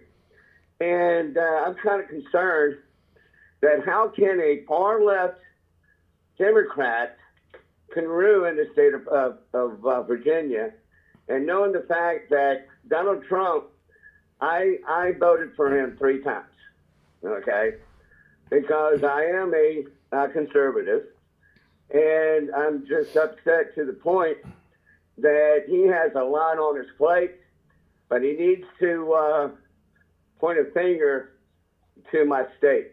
Well, Virginia, the problem Virginia has is that the bureaucracy of Washington, D.C. and the deep state live in Northern Virginia. So, there's a lot of states around the country, Virginia, New York, they have 1 or 2 areas where the Democrats live, and they keep those states going blue when the rest of the states are red. Right? If you go back to the 1960 election, Kennedy versus Nixon, Nixon won Illinois, really outside of Cook County where Chicago is. And Virginia, I think the governor's term in Virginia is only 2 years. And they got a kind of a weird system there. But because the bureaucracy of government live in Northern Virginia, Virginia is always going to have problems because the left-leaning, Republican-hating, permanent Washington class dominate the statewide politics. That's why we had all that. Remember, we had all those school board problems? They were beating up parents and such a couple years ago with school board meetings in Northern Virginia, saying that's what it is. Yes. So, there's not much you can do about that. If we reduce the size of government, and those people have to leave Washington, maybe it'll help Virginia, but that's about it. But you're in Florida now. What? You're in the great MAGA state of Florida now. Yes, but I am from the state that I was born in, and I went to school there. But this is the kicker: how can any governor can tax you on everything, just like walking? Because they're Democrats. Democrat. You ever seen that? You ever seen the movie The Matrix? You know The Matrix? I have. I think I watched all of them. Okay, the first Matrix. I'm just talking about the first Matrix. That is a very conservative movie. That's a Republican movie with a Republican message. Remember The Matrix? What Keanu Reeves found out. Did you take the blue or did you take the red? No, it's more detailed than that. It's more detailed than that. The people in The Matrix were in these tubes where their body heat generated the electricity that powered the Matrix. The way that Democrats in Washington view us, it's the Matrix. Do you know what human beings are to Democrats? Do you know what we are to Democrats? I'm serious. What do you think? Slavery. Close. Yeah. What human beings are to Democrats, we are living organisms that excrete money to send to them. That's all we are, in the form of taxes. That's it. We're a living organism that excretes money to send to them, to spend and get rich off of. This is another kicker that I want to mention. Say if I robbed a bank and they catch me and they lock me up, why they just can't do that to the politicians? And they take your money. Because Congress. Okay, here's what happens. Congress makes the laws, right? Congress makes the laws, right? So Congress makes the laws so that they can do illegal things. I mean, look right now as an example. Ilhan Omar, right? Her and her husband they went from being negative net worth to being worth $30 million in a couple of years through illegal dealings, probably, including a winery that doesn't exist, right? Congress So makes what the was it- laws so that they can break them. Appreciate the call. That's just the way it is. You're on the air. What's your name? Where are you calling from? Hi, this is Mark. I'm calling from Texas. Mark in Texas. What's on your mind?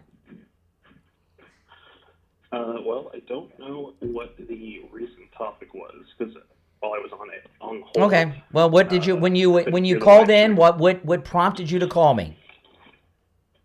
Well, I wanted to call because I had a problem with your argument about political violence being mostly from the left, considering all of the assassinations are either independent or strictly Republicans, except for Reagan, basically. Like the two guys who shot at Trump were both Republicans. No, they weren't. No, they weren't. Lies. Yes, they were. They The guy, absolutely were. the guy at the go to google.com. oh, go to and Google google.com. who the guy was. Why would Republicans Look him up. excuse me, don't why would Republicans shoot the Republican frontrunner? Because some people don't think that Trump did not go far enough with the Epstein files. Of course, That's a yeah, big issue I know. With No, some Republicans. the golf course assassin who was just sentenced to life in prison. Okay, That's the second guy. and I'm talking about him. excuse I'm me, talking about the first guy, the excuse guy who me. got killed. I'm talking about both of them, but I can't talk about any of them if you don't let me complete a sentence. All right. I tell you, liberals, don't they teach you guys how to have conversations anymore? The golf course assassin. I'm having a conversation, man.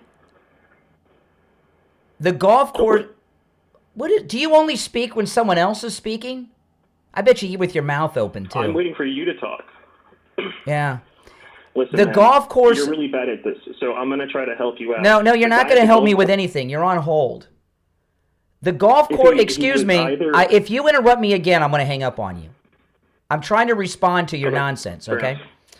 The golf course assassin, who's doing life in prison, and the Butler assassin. Both of these guys have a couple of things in common. One, both of them are in BlackRock videos. The golf course assassin was in a BlackRock video about Ukraine. The Butler assassin was in a BlackRock video about the teachers union. Both of them have major Ukrainian connections. The Butler assassin had multiple cell phones.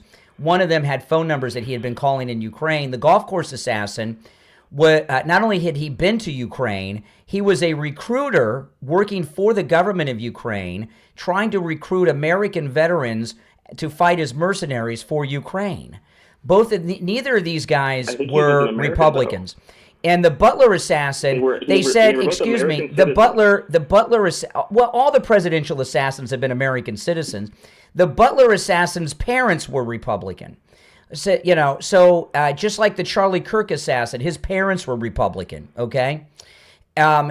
People's political affiliation has nothing to do with their parents' affiliation.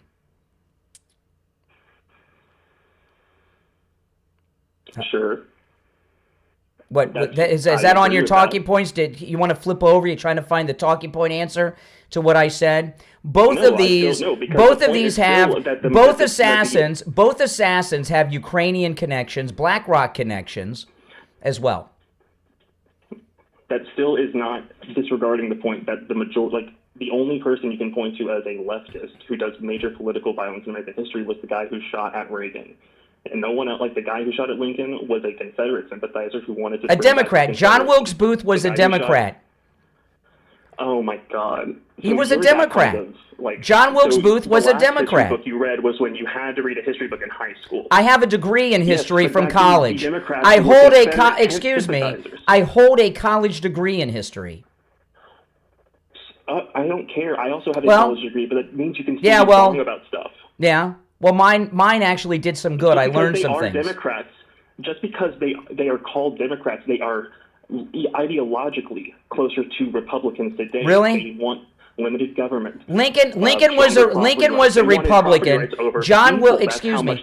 Even Lee Harvey Oswald was a communist. He was married to a Soviet citizen who his father-in-law was a Soviet general, so communist, leftist.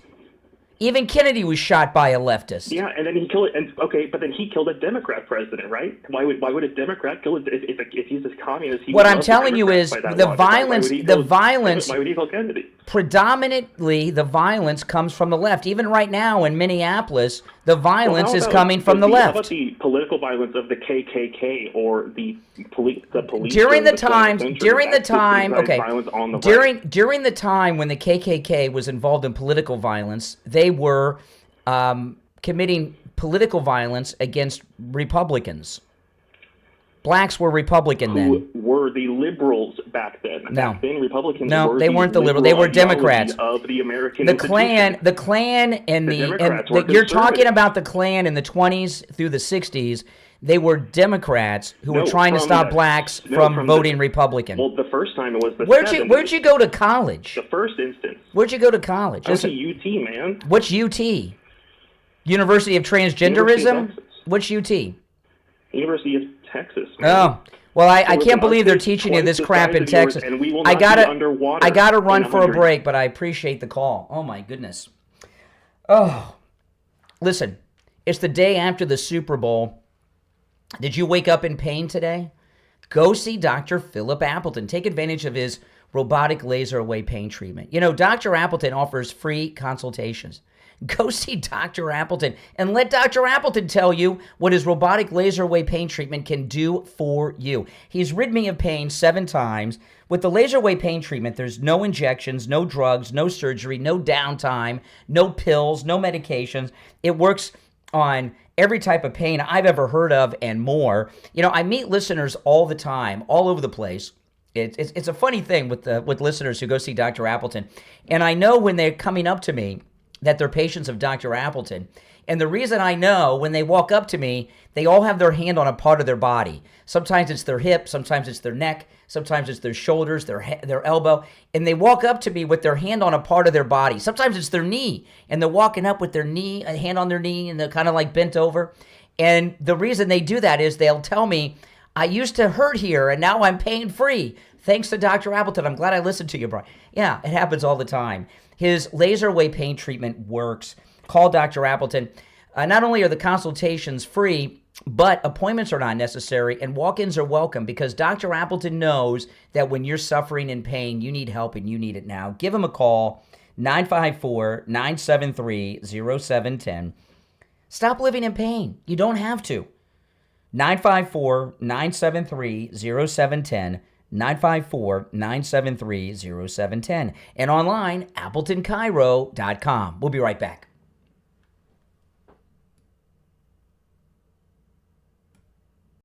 Hey, Brian Craig here. You hear me talk with attorney Barry Siegel every day about how we can help you and your family. Now here's one of our listeners, Frances, sharing her experience of how attorney Barry Siegel made a difference in her life and took a weight off her shoulders. I was really looking for something to help me secure my holdings, which is actually not a whole bunch of bank account savings and a house and a car for my 2 daughters. I was worried that if I had just a regular will, things would get tied up in probate, and that would take 2 years.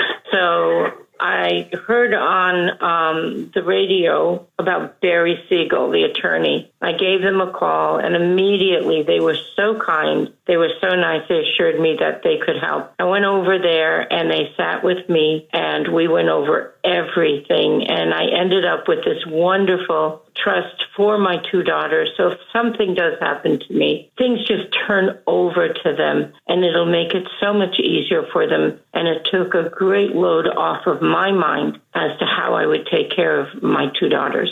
I was very pleased with the attorney, Barry Siegel. Finding him helped me assure that my 2 daughters will be well taken care of in the event that I won't be here. Give attorney Barry Siegel a call right now. Toll free, 855-FLA-3782. 855-FLA-3782. And online, SiegelLawGroup.com. It's finally here, our 2nd annual mega sale. This sale only comes around once a year, so take advantage of the best offers ever while you can. For example, save 50% on our Giza Dream bed sheets, as low as $29.98. And for the first time ever on TV, MyPillow mattresses and MyPillow mattress toppers as low as $99.98. And you save 50% on our Lux Pure 6-piece towel sets. Regular $69.98, now only $39.98. And our best-selling standard MyPillows, regular $49.98, On sale for $17.98. Wait on it. Mega sale only $14.98. So go to mypillow.com or call the number on your screen. Use this promo code to take advantage of our second annual mega sale. But wait, there's more. To make the mega sale even more special, when you order right now, your order's going to ship absolutely free. All right, stand by, guys. We'll be back in about 90 seconds. If you're on hold, hang in there. Hold on.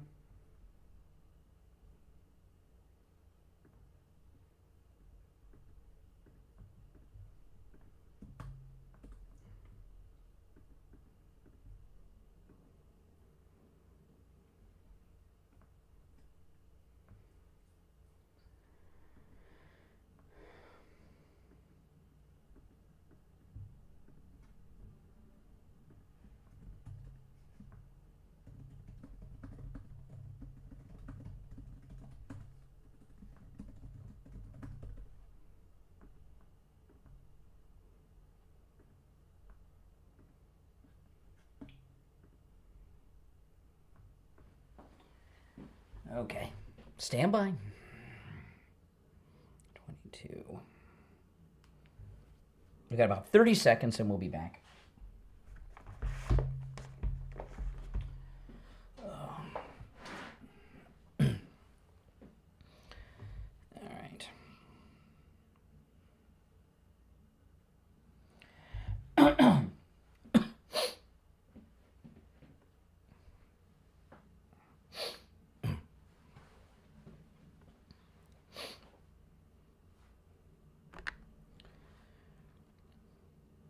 We're back. I'm Brian. It's the Steve Kane Show. You're on the air. What's your name? Where are you calling from?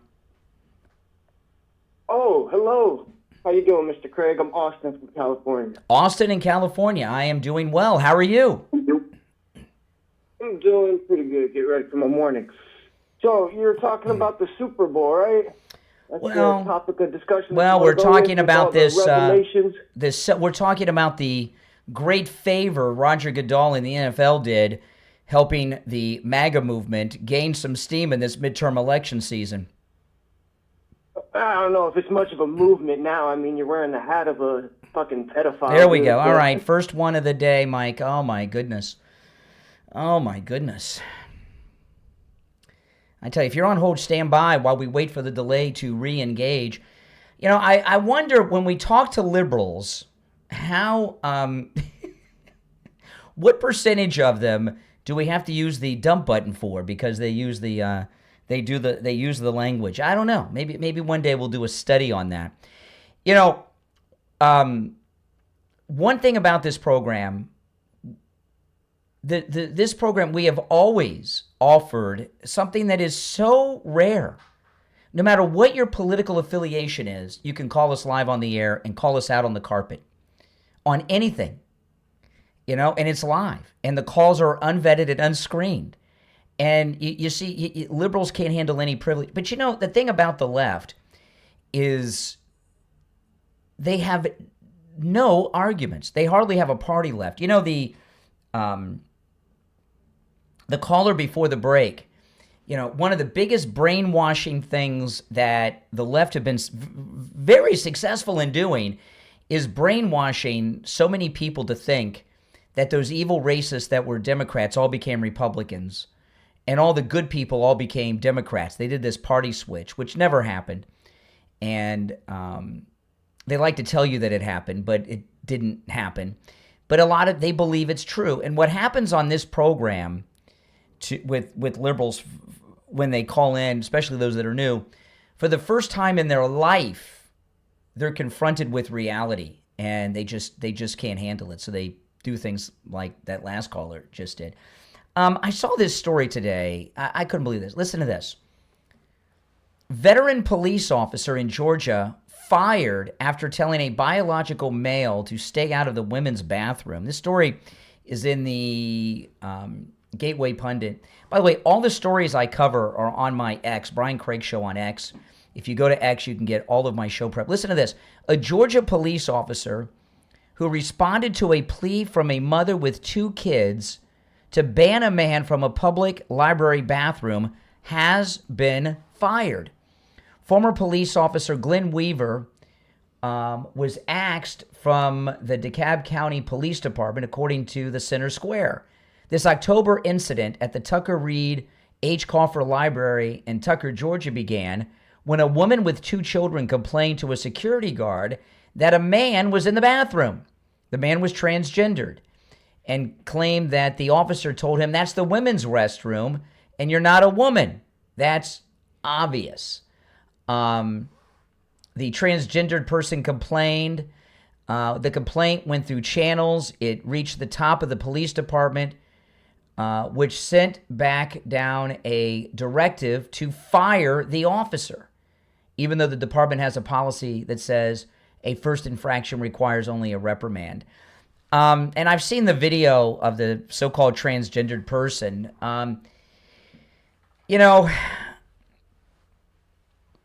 This transgender bathroom issue, I thought had kind of faded away, but it's really a scary thing, as a husband and as a parent with a daughter. And I know women in this audience, you don't use public restrooms unless you really have to. Women are afraid to go in the public bathrooms. And what you have, like with this when you go to look at the article, they show you the transgendered person in question. This having women's hair and women's clothes does not make you a woman. If you go through the entire process, okay, the entire process, and you've gone through the surgery and everything, and you went to use the ladies' room, nobody would even know. But what are people to think? There are a lot of perverts out there who want to get into the women's room. And a lot of perverts over the years have been arrested doing things in women's rooms, right? Now all they have to do is put on a blouse, carry a purse, and say they're a woman, and these people can go into the ladies' room now. So what are people to think? And now things have been totally reversed. It's the cop is fired? Come to Florida, officer. There's a police department in Florida that will hire you proudly. I don't know about Broward County. I don't know, pretty liberal in Broward County, but you can find a job in Florida and you'll do better. I mean, this is just nonsense. It's just complete nonsense. And I'll tell you another thing. If you went into a bathroom, a public restroom, and you were making people uncomfortable, as a decent human, you would wait, wouldn't you, until they were done? Wouldn't you? And if you're trans, I don't consider somebody who just wears women's clothes to be trans, okay? That's like a cross-dresser. Use the family bathroom, okay? Or wait until it's empty and then you go in. And what happens a lot of times, people like this, they like to wait to go in until there are women in there with children so they can cause a commotion. Part of what they like to do to feel validated is for people to get upset. And now they got a police officer fired. It's insane, this world we are in. I want to talk about Coastal Weight Loss Secret. Did you guys overeat for your Super Bowl parties? That's okay. Call Coastal Weight Loss Secret today. Coastal Weight Loss Secret, it works. And, you've heard me talk, guys. I ate foods I would normally eat. I didn't starve myself. I did zero exercise other than running my mouth every day. And I lost about 1 pound a day. But, did I mention no shots, no injections, no pills, none of that. And I've kept all the weight off. And I've kept the weight off because I didn't have any major lifestyle changes. No matter how little or how much you want to lose, Coastal Weight Loss Secret can help. Okay, they've helped listeners of ours all over the United States. So no matter where you are, call and schedule your no-charge consultation. 561-247-6300. 561-247-6300. And online, coastalweightloss.secret.com. We'll be right back.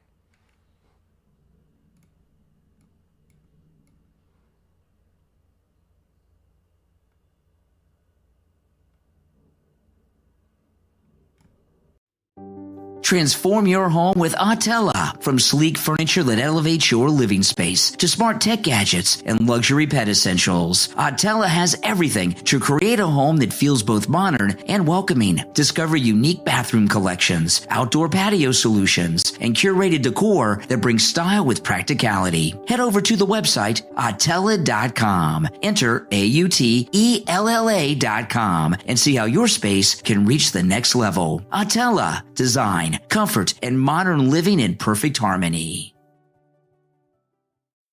Looking for the ultimate mix of style, tech, and home essentials? Check out Bonafide Icon. From sleek men's leather belts and chic designer shoes to fast-charging USB gadgets, cozy hoodies, and even pet must-haves, Bonafide Icon has it all. Need a memory trick? Spell it with me. BONAFIDEICON.shop. Tap into wellness guides, stylish decor, and smart gear that makes life easier. Don't wait. Explore Bonafide Icon.shop today. Bonafide Icon, where your everyday meets extraordinary.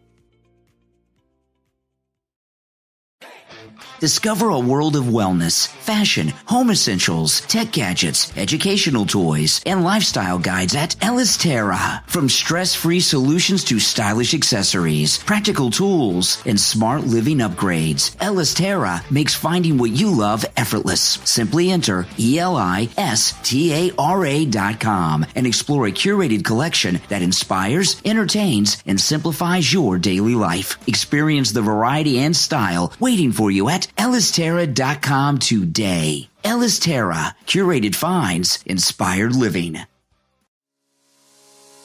Hi, it's Dr. Philip Appleton. You've been hearing my commercials about bye-bye pain, my laser weight treatment, but today's commercial and today's spot is going to be on Tom Laporta, Laporta Roofing. What an experience I've had with him and his company. They've done a few of my friends' houses and my son and my house, and there's never a downtime. They're old school, which means you call them up, they'll be there. How many times have you called somebody up and they never show up, or they give you an excuse? Weather, traffic, whatever. Tom Laporta, what a class act. The workmanship, the magnificent teamwork they have. I recommend them 100%. Thanks, Dr. Appleton. Now do what Dr. Appleton did. Pick up your phone and call Tom Laporta from Laporta Roofing on your cell phone. 954-604-4602. 954-604-4602. And online, LaportaRoofing.com. All right, we'll be back in 1 minute. So if you're hanging on the line, hang in there. Oh, man. You know, do you guys agree that the day after the Super Bowl should be a federal holiday? I think it should. I've thought that for a long time. It should. It'd be a good day, too. It should be a national holiday. Absolutely. 30 seconds, we'll be back.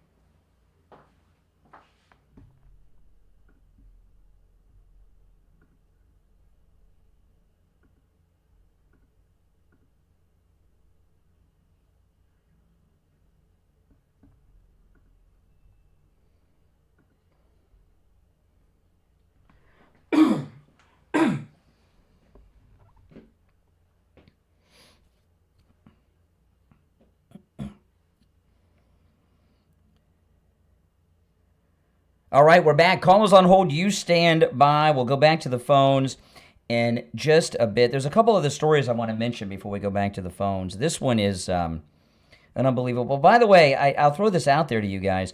How many people think the day after the Super Bowl should be a federal holiday? I mean, it really should. It's one of those days that so many people are either hungover, dragging their feet at work, or call in sick. It really should be a national holiday.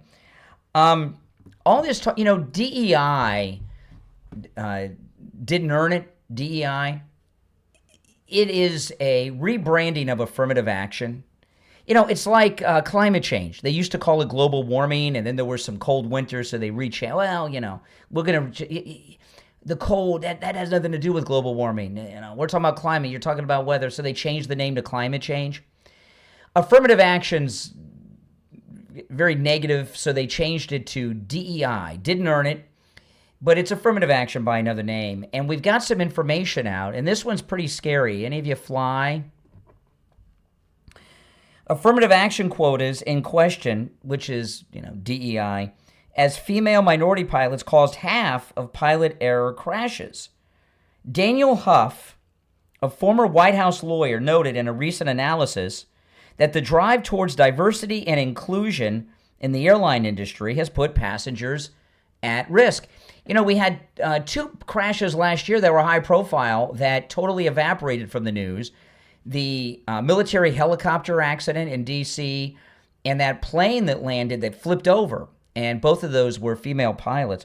In an article for the New York Post, Daniel Huff wrote that Donald Trump was right to rescind diversity efforts at the FAA because female and minority pilots, many of whom entered the industry amid a drive toward diversity among pilots, were responsible for half of pilot error crashes.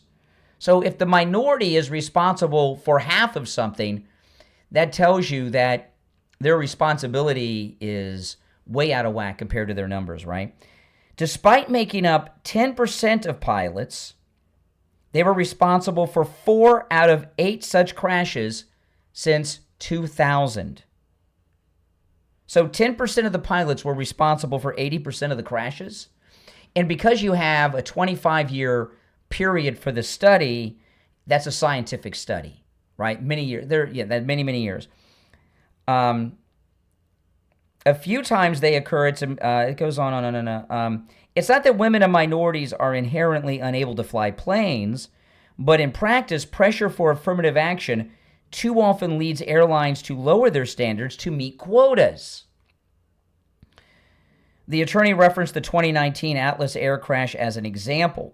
A black pilot panicked after accidentally initiating a go-around procedure and flew the plane into the ground. There were signs that such behaviors were a risk even as he was training. The simulator exercises, during those, he would get extremely flustered and could not respond appropriately. Even worse, not all diversity-driven safety incidents even reach the public eye. Most diversity disasters leave far from complete paper trails. Training failures happen behind closed doors. Near misses can go unreported, Huff wrote.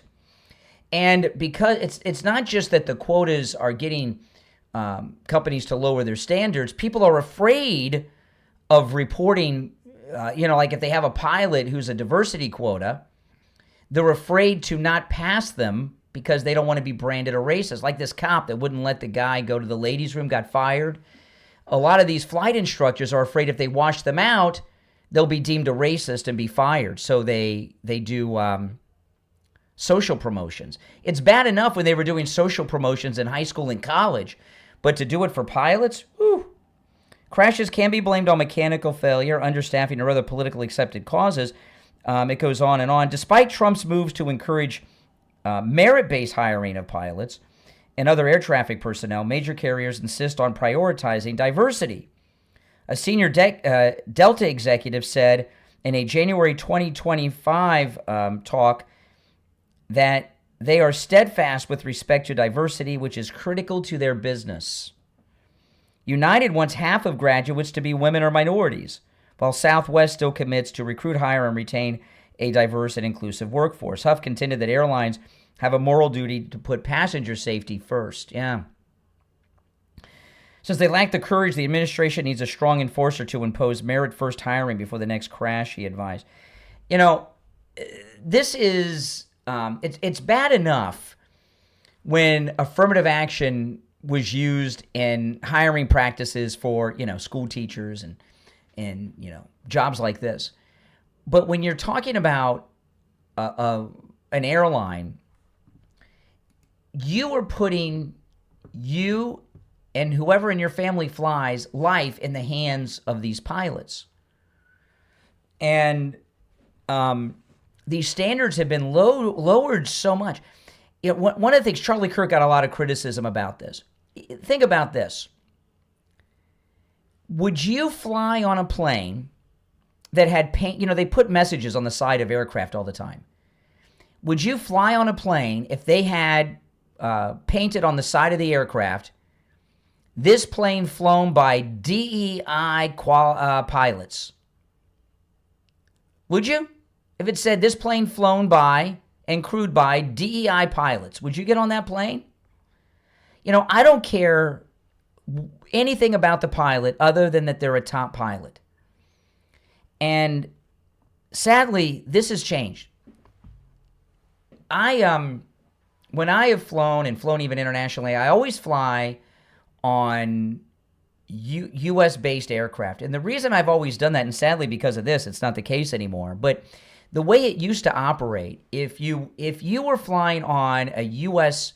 airline, major airline, the chances were the pilot and co-pilot were military-trained pilots.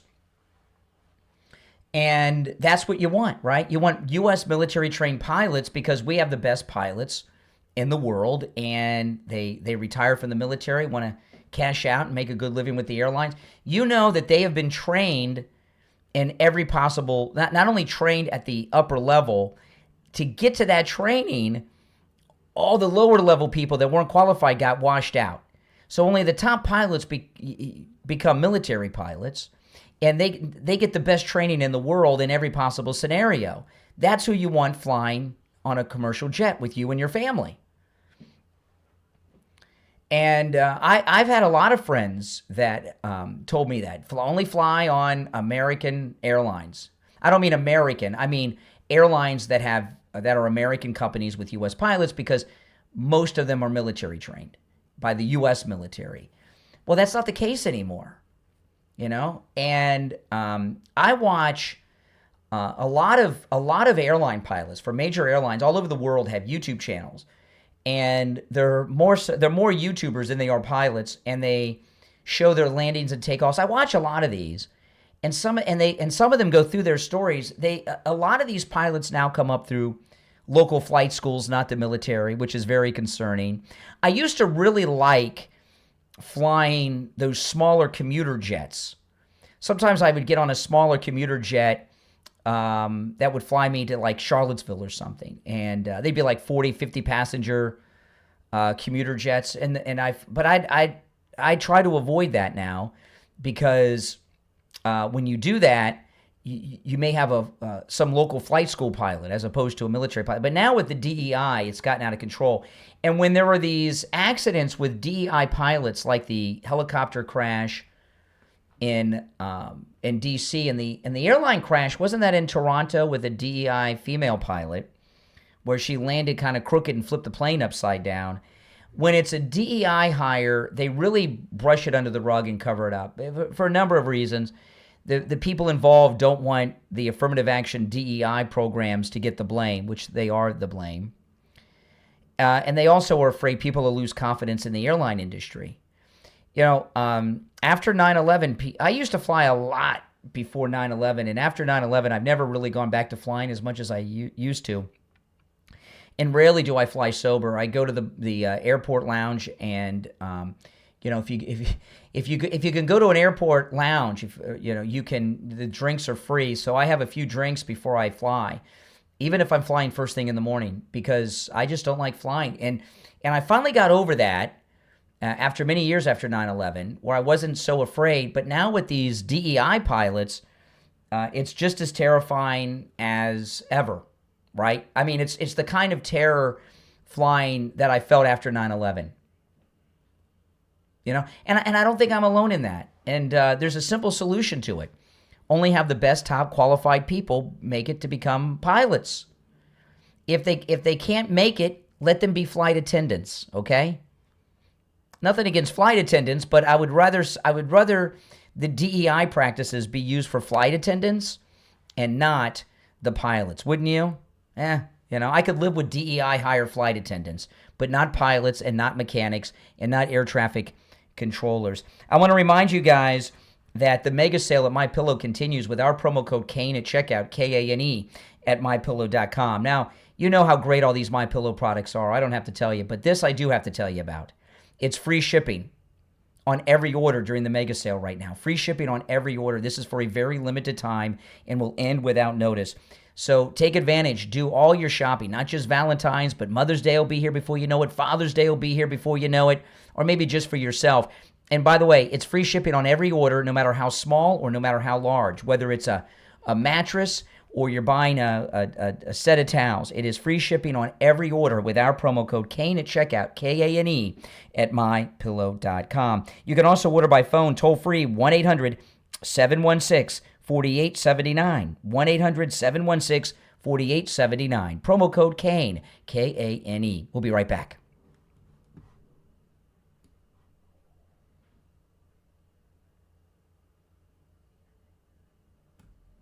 For the first time ever, we're bringing you My Pillow mattresses and mattress toppers for as low as $99.98. Remember, sleep's all about temperature and pressure points. Whatever sleep needs you have, we have the right technology for you. Like our My Pillow mattress topper, our queen size has over 10,000 individual comfort supports to help relieve your pressure points. And how about our 3-inch Hybrid Plus mattress topper? It's infused with copper and silver to help your body get the restorative sleep it needs. And our My Pillow and Case Coil mattresses, I personally helped develop these mattresses to make sure they have everything needed to give us great sleep. Plus, they're made right here in the USA, and they ship right to your front door, absolutely free. So go to MyPillow.com or call the number on your screen. Use this promo code to get MyPillow mattresses and toppers for as low as $99.98 and free shipping. If you enjoy dark, atmospheric stories filled with mystery, power, and hidden truths, The Drowned Covenant is a book you should know about. Available now on Amazon KDP. The Drowned Covenant pulls readers into a world shaped by secrets, sacrifice, and a pact that was never meant to surface again. As the story unfolds, old loyalties are tested and buried truths begin to rise. This book is perfect for readers who love immersive storytelling, morally complex characters, and stories where every choice carries a cost. If you're looking for a gripping read that stays with you long after the final page, The Drowned Covenant is available now on Amazon. All right, we're still in radio station break. We'll be back in just over a minute. If you're on hold, stand by. If you'd like to call in, the number's toll-free, 888-465-2631. It's pinned in the live chat, 888-465-2631. 2631. All right, hang in there, guys. All right. Let's see here. Okay. Less than a minute, and we will be back. I mean, give me a yes or no in the chat. If you saw on the side of the plane, it said, painted on the side of the plane, this plane flown by DEI pilots, would you get on? Yes or no? Would you get on the plane? Doesn't sound like a very smart move to me. The flight attendants, who cares? But the pilots, no way.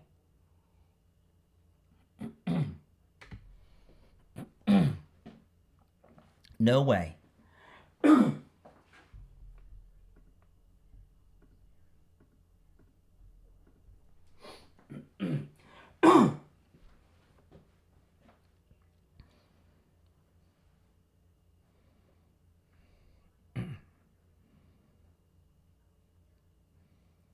All right, we're back. It's the Steve Kane Show, Florida's longest-running radio show on the radio since 1977, celebrating 49 years on the radio. My name is Brian. We'll go to the phones. Let's go.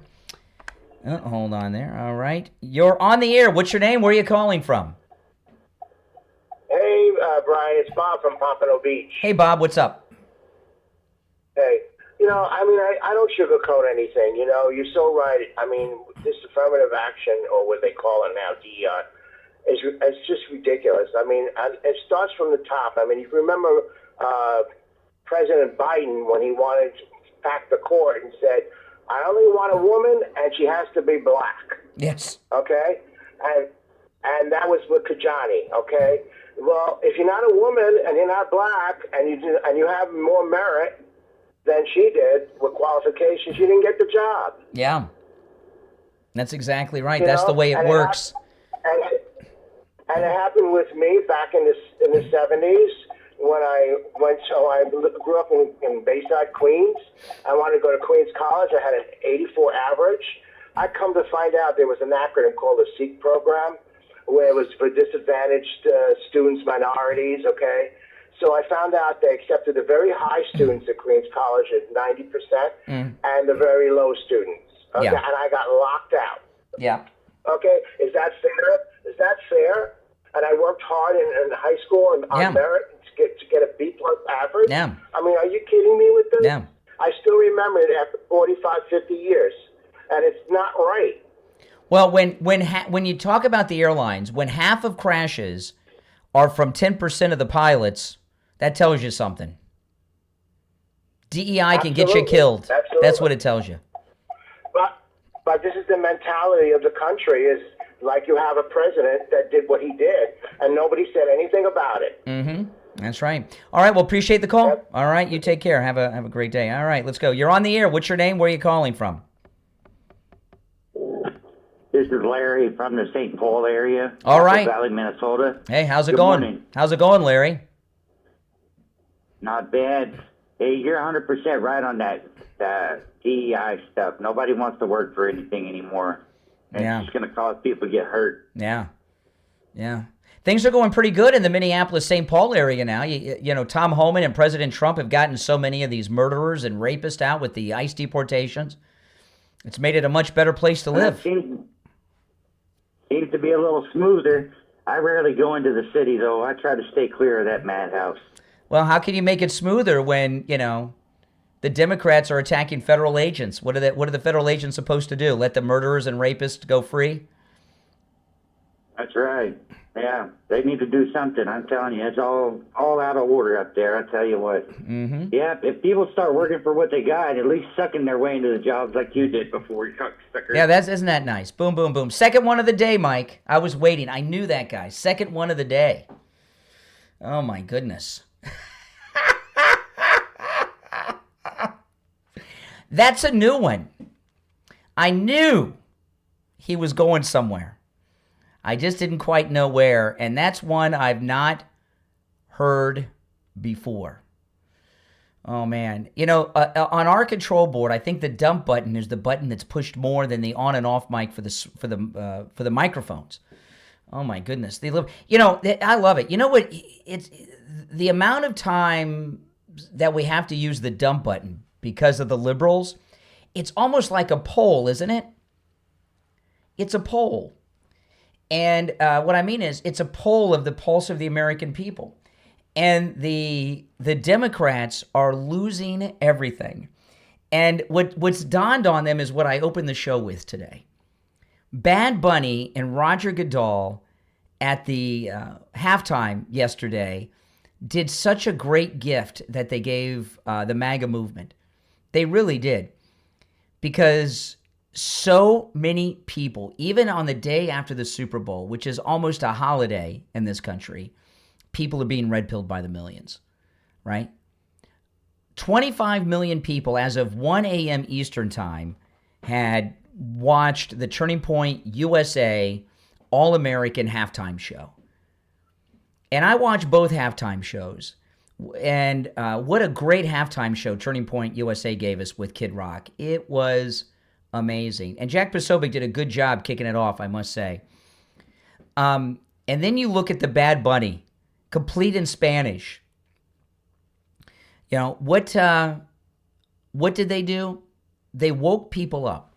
And see, the way to look at this, what Roger Goodell did, who's a liberal jerk, just to put it mildly,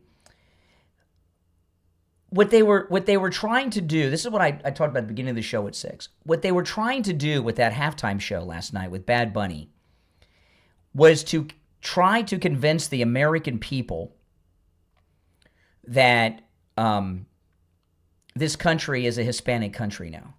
We certainly were heading that way with what the Biden administration with the autopin was doing. And if Kamala would have become president, you know, Biden brought in 25 million illegals.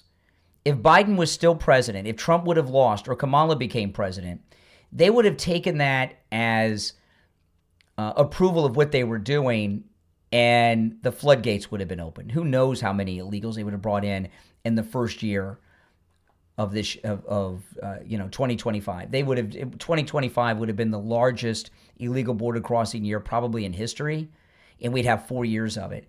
And we would have come back in 4 or 5 years, and Bad Bunny's America would have been America, where no one speaks English.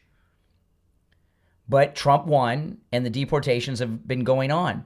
And when I talk about Bad Bunny and Roger Goodell giving a gift to the MAGA movement, midterm elections, the reason that midterm elections typically are lost by the party in power is because people get too comfortable and think that they got everything locked up. And that was a big wake-up call. By the end of this week, and it may even be by the end of today, who knows, the Turning Point USA All-American Halftime Show is going to reach 100 million viewers. It's just a matter of when. Will it be today, tomorrow, or Friday? But it will, and I know today's only Monday, guys, but it will hit 100 million or even more because people are going to watch it and rewatch it and watch it again. And, if you watch the Bad Bunny halftime, which I watched this morning online because if I'm going to talk about it and be critical of it, I need to see it. The version of the country that we live in, the reality of it is much different than Bad Bunny's ethnically language segregated Spanish world that he's living in. And that's not the country that we're in. And that's not where the pulse of the American people are. I was sharing earlier that new poll, over 80% of Latinos support voter ID to vote. That means over 80% of Latinos are MAGA in this country. So who's Bad Bunny representing? We've got the majority of the Latino voters on Trump's side. Bad Bunny is representing a minority of Hispanics, not a majority.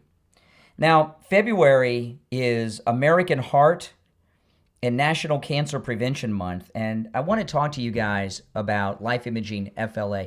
Life Imaging FLA is all about preventative health, and Valentine's Day is coming up, and then after that, we've got Mother's Day, and then after that, we have Father's Day.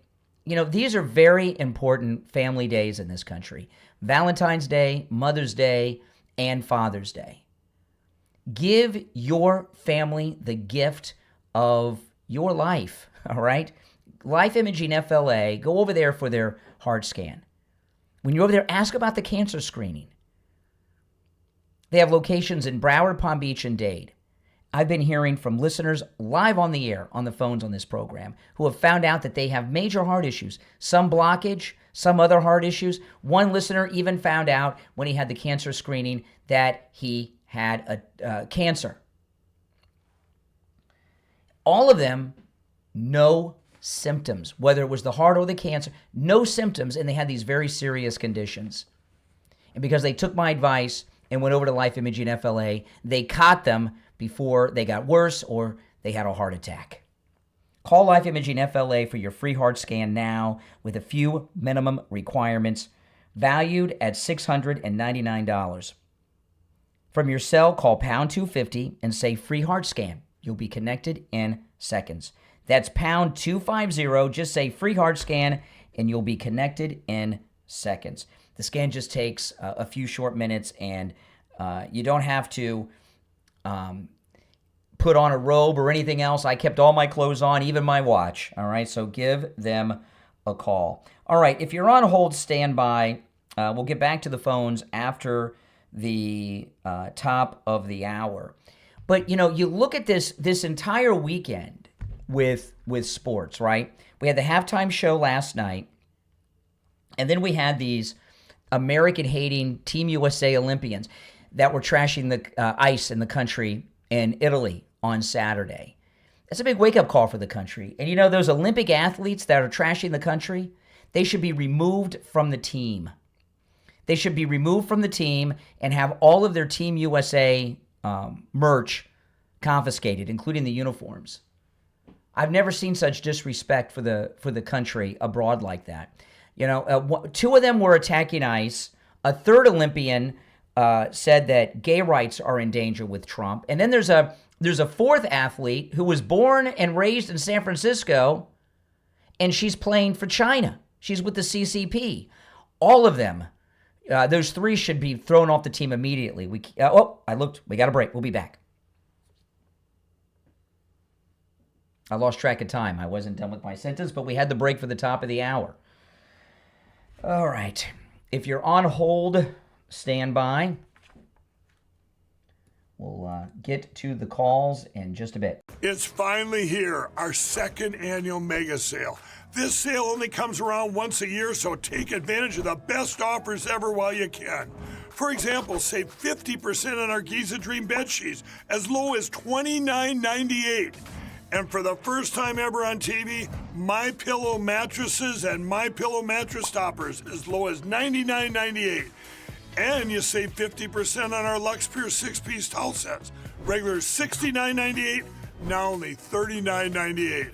And our best-selling standard MyPillows, regular $49.98, on sale for $17.98. Wait on it, mega sale, only $14.98. So go to mypillow.com or call the number on your screen. Use this promo code to take advantage of our second annual mega sale. But wait, there's more. To make the mega sale even more special, when you order right now, your order's going to ship absolutely free. This is Mark Laporta, son of Tom Laporta and proud second-generation owner of Laporta Roofing. As a military veteran who served in the Army after 9/11, I've brought the same dedication and discipline to our family business. At Laporta Roofing, we've been serving our community for nearly 4 decades, and we're committed to continuing that legacy of excellence. Our team specializes in all types of roofing systems, from shingles to tile, slate, metal, and flat roofs. We're the go-to experts for single-family homes, HOA communities, and condo associations. What sets us apart is our unwavering commitment to customer satisfaction. I've personally implemented systems to ensure you receive the best in customer service and workmanship. Don't miss out on our limited time offer for a free roof inspection. Call us now at 954-604-4602 or visit us at laportaroofing.com. Trust the experts who have been protecting homes like yours for generations. Again, that number is 954-604-4602. All right, stand by, guys.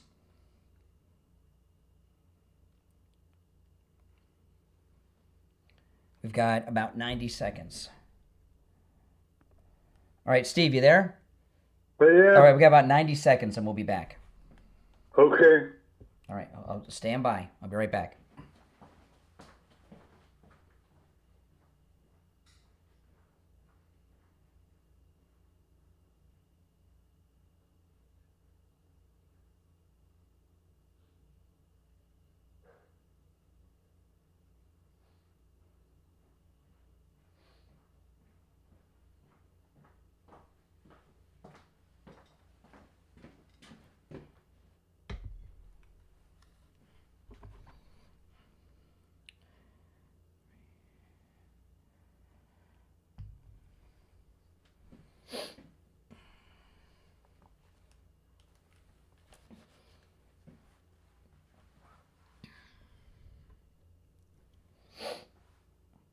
All right, got 30 seconds. Okay.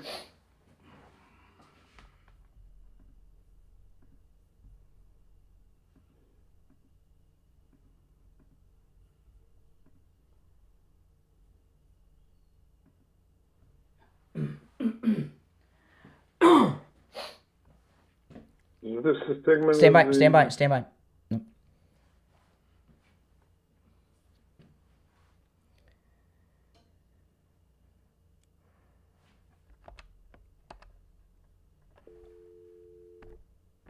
All right, and the 8 o'clock hour has begun. My name is Brian Craig. You're listening to The Steve Kane Show. Steve Kane joining us after a few days off sick. Hey, Steve, good morning.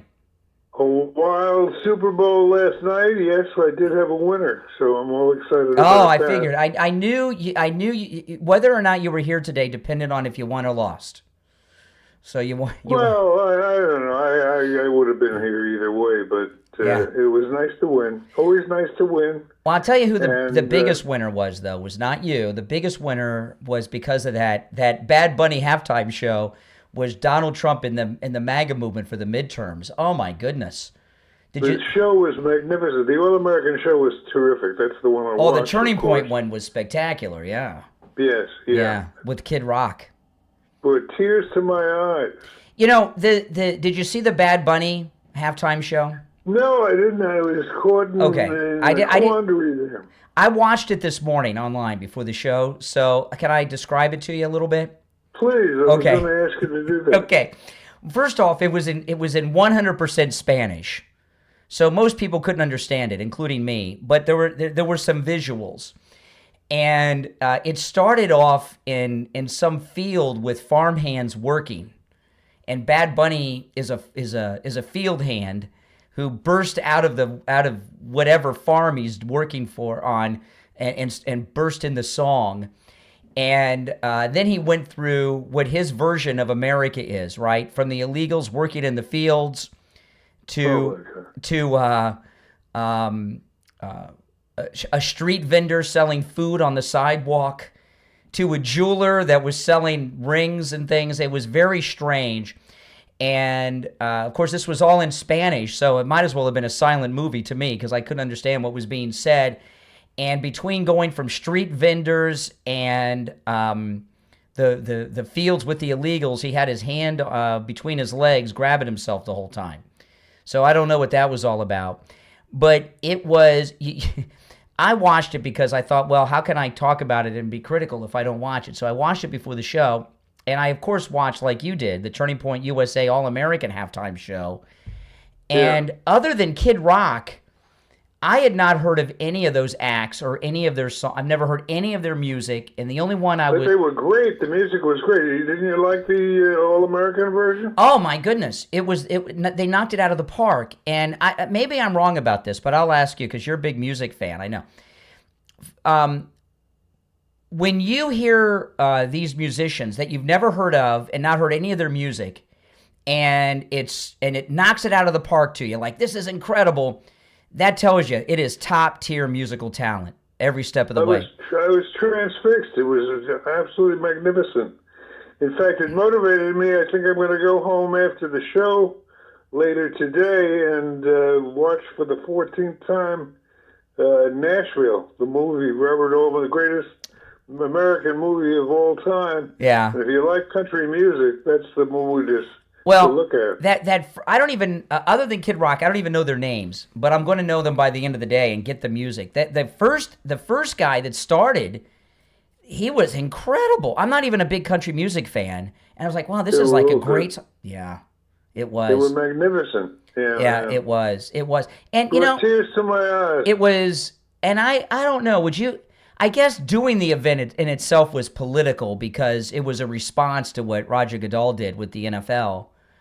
But the music, the two halftime shows show you two different viewpoints of America because the Turning Point All-American, the TPUSA Turning Point USA All-American Halftime Show was American rock music and American country music. And even though Bad Bunny is Puerto Rican, which makes him an American, his audience is not an American audience, right? His audience is a foreign Spanish-speaking audience. And the way I took that is, what I was talking about earlier before you joined us, is what they were trying to do is convince us that America has changed, that those of us that support Trump, that are MAGA, that are Republican, that speak English, that we're a minority, and the country is now a Spanish-speaking country. That's what I took the whole NFL halftime show was trying to present. Pretty close. Yeah. And it was. I think it was a big error on their part. I think that they really, because I saw online this morning, Steve, a lot of the people that paid thousands of dollars for Super Bowl tickets filmed on their phones the halftime show. What was going on in the stands during the halftime show? Right. People were not dancing or cheering. They were standing, I guess, to stretch their legs during the halftime, but they were in silence. It was almost like a stadium-wide silent protest. And if you see the halftime show, you're going to hear applause and cheers. That's not from the stands. That's from the dancers, or they piped it through on the speakers. The people in the stands that were filming, they were standing there in silence. They knew that it was coming, but I don't think they realized it was going to be 100% in Spanish. I thought it was going to be in Spanglish, where there was English and Spanish. I think the ultimate test, I think, is going to be whether it becomes a recurring event every Super Bowl. It will. It will. I think so. I think it was a big hit. Yeah, I think it was great. And not only that, see, I had this idea, Steve. President Trump, are you back with us, Steve? Did I lose you? I don't know. I got you. I heard a click, but I got you.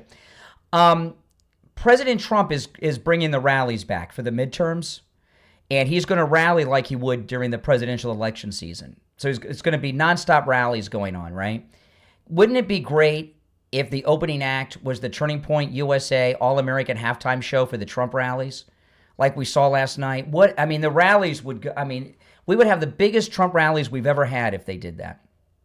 It would be spectacular. I think it's a great idea. Yeah. Well, you were under the weather last week, but you sound all better now. Yes. You want to take some calls? Sure, let's do it. All right. I want to warn you. The liberals have been unglued today. I've been listening. Yeah, they've been unglued. Yeah. All right. So just in advance. All right, let's go. When are they not unglued? Well, today, I think it dawned on them that this Bad Bunny halftime show was a major mistake by the Never Trumpers. And this isn't the way this Monday was supposed to be. Right? Yeah, because we've been busy on the dump button today. All right, let's go. You're on the air. What's your name? Where are you calling from? My name is Telepath Colby Paul. Where are you calling from? Australia. Oh, hey, Australia. You're on the air. Yeah, I'm going to be very quick. But when I watched the halftime thing on YouTube, and it's all Latinos and stuff like that singing and doing that, nothing against them, God bless them. But, do you think because of all the influx of the immigration stuff that's going on, that they chose these Latinos, whatever, because they're more, I don't know, maybe Democrats are running the Super Bowl, I don't know, but I just thought, I don't know, that's what I thought. I don't know what your idea was on it, but I don't really understand. I don't understand the question. I don't understand what you're asking. Well, usually they have English singers and stuff like that. Yes, English-speaking singers. That helps, yes. To an English audience, you typically have the English speakers, yes. That is true.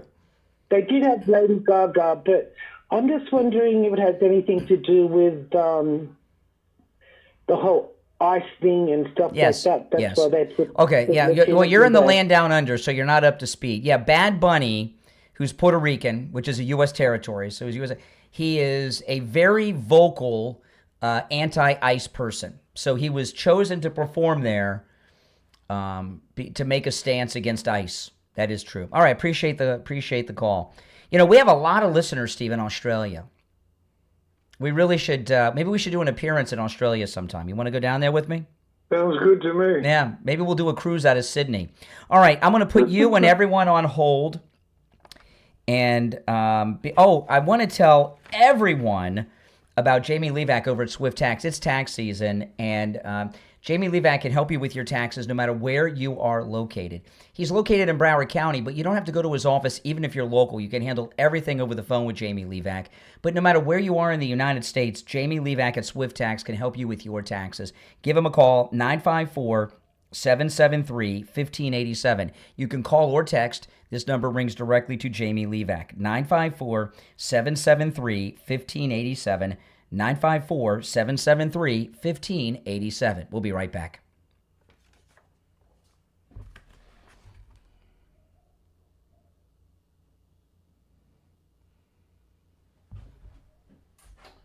Let's see.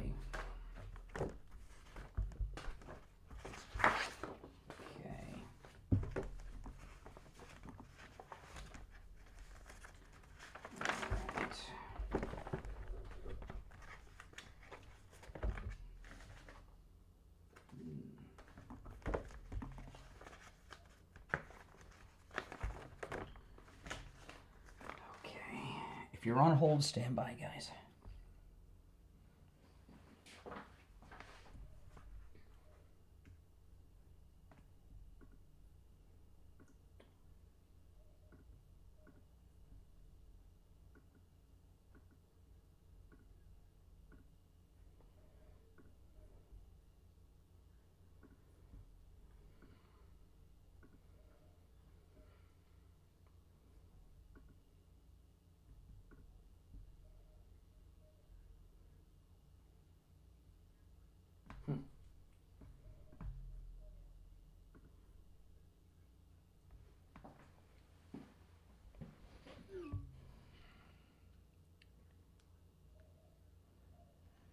Okay, we'll be back in 90 seconds, guys. 90 seconds, we'll be back. It's finally here, our second annual mega sale. This sale only comes around once a year, so take advantage of the best offers ever while you can. For example, save 50% on our Giza Dream bed sheets, as low as $29.98. And for the first time ever on TV, My Pillow mattresses and My Pillow mattress toppers, as low as $99.98.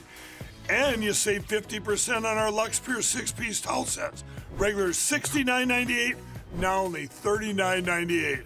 And our best-selling standard My Pillows, regular $49.98, on sale for $17.98. Wait on it, mega sale, only $14.98.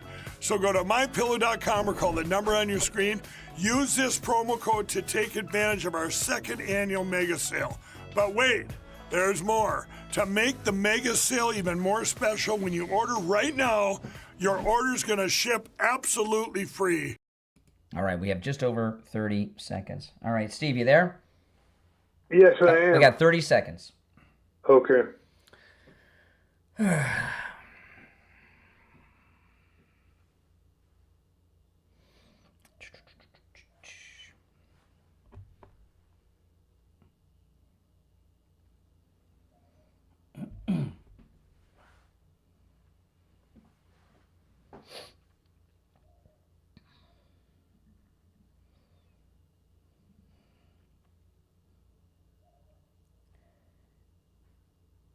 All right, we're back. It's the Steve Kane Show. I'm Brian. Steve Kane is here.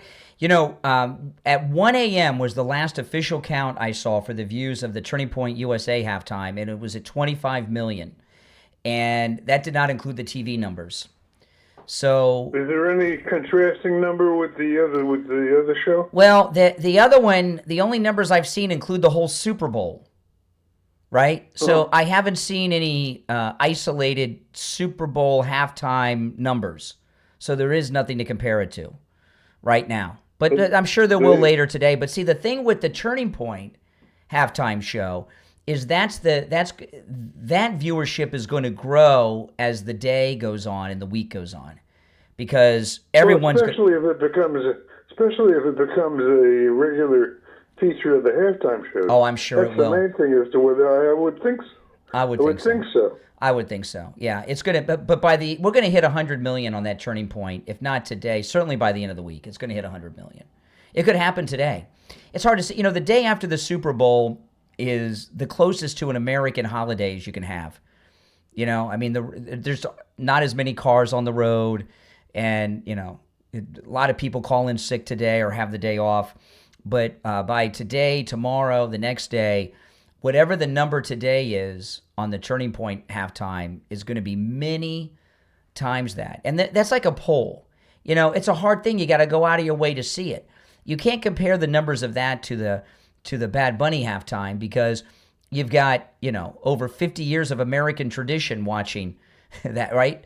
You know, and it's on every sports bar and every television every year. You just can't compare that halftime numbers to the Turning Point. If the ratings include the ratings of the game, it's not a fair contest. No, there's no way to really do that.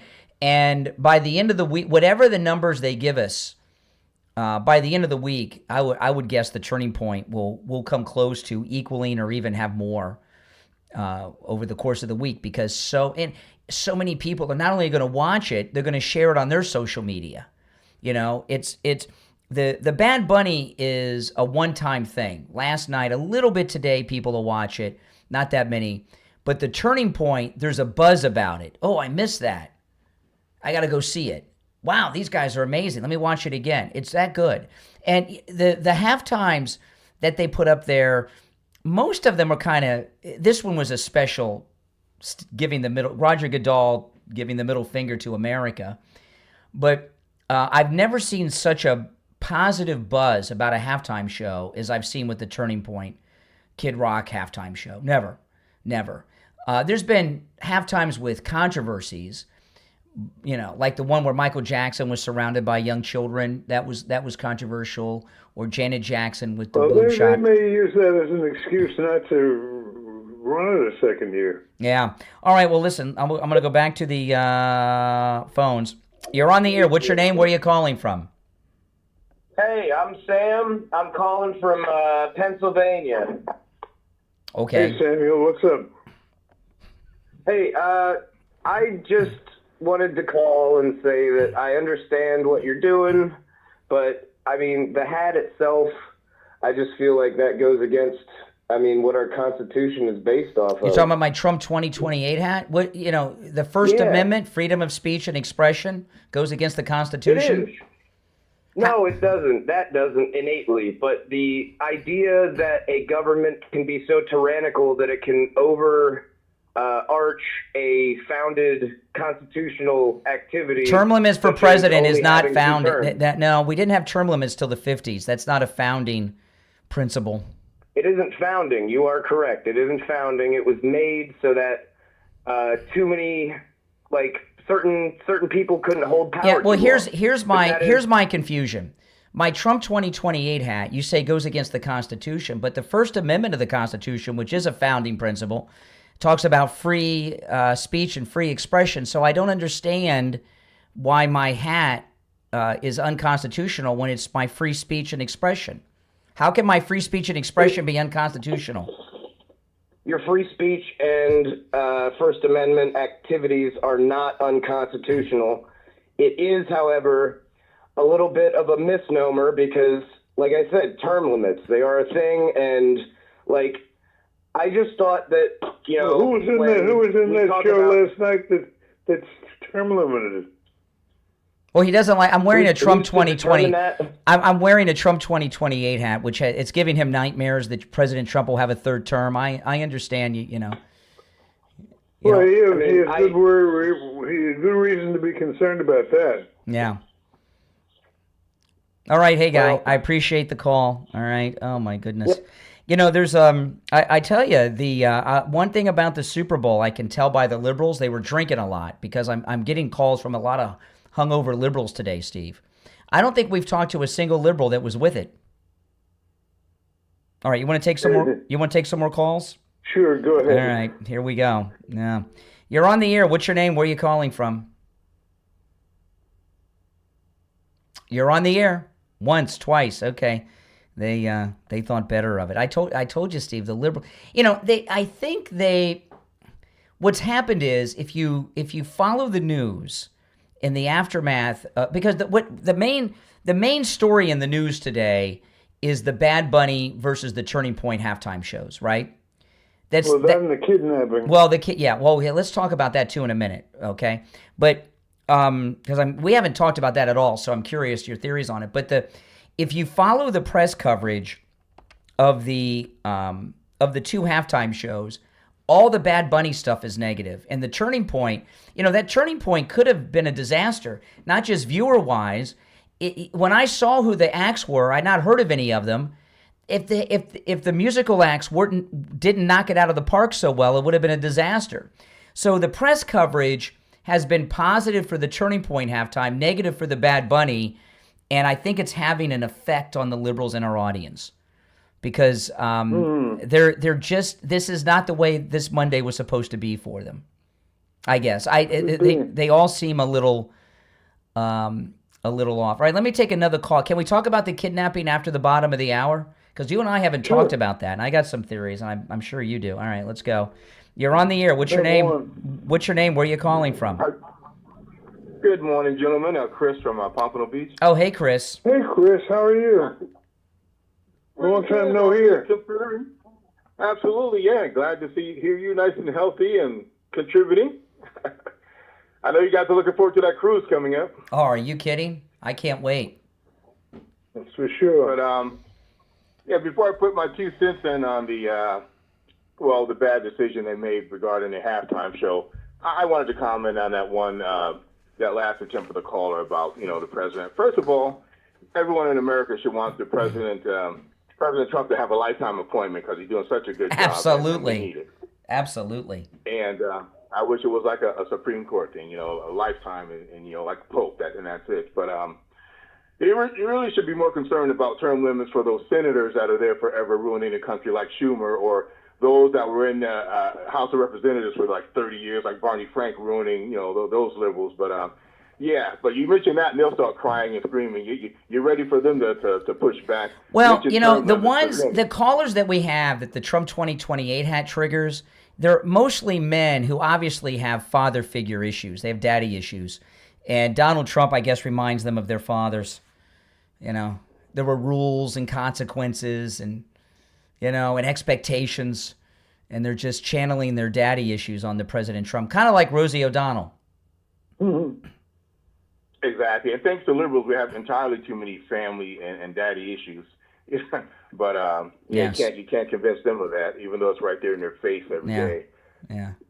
But yes, for that halftime show, you're right. I mean, obviously we watch the Kid Rock and that nice programming, but I mean, listen, diversity. I know they try and do well with entertainers, but 100%. Why come they couldn't do 50-50, like a little bit of salsa, Latino, whatever? But that was ridiculous, and that was a bad move. I wonder. Did Kid Rock? Did he choose the talent for that Turning Point halftime show? Whoever chose the performers did a masterful job because they were all spectacular, and I'm sure there was probably a lot of pressure to bring in like some well-known names, and they, and I'm not saying that these aren't well-known people. I mean, what I'm talking about are names that we would all know, like old, some of the older. They're well-known in the country world, I'm guessing. Yeah, but what I mean is those were new acts. They weren't like old acts that are famous. You know what I mean? And whoever brought in that lineup just did it, and it was great. I mean, it was just perfect. It was a perfect lineup. Worked out very well. Just goes to show you, and I mean, that was a bad move by the NFL, but I mean, goodness, that was an in-your-face kind of deal. Mm-hmm. But yeah. Listen, we got to run for the bottom of the hour, but hey, Chris, good to hear from you. Take care. All right, Steve, I'm going to put you and everybody on hold. We'll take our break for the bottom of the hour. But before we do that, I want to talk about the Slomin's Home Security free home security system with free professional installation and 24/7 central station monitoring offer. You get all that for just $24.95 a month for 5 years. Your Slomin's Home Security system includes a touchscreen keypad, 3 door or window sensors, a motion detector, notifications, and remote keypad access. You can get all that for just $24.95 a month for 5 years. Give them a call right now, 833-283-5050. 833-283-5050. That's 833-283-5050. We'll be right back.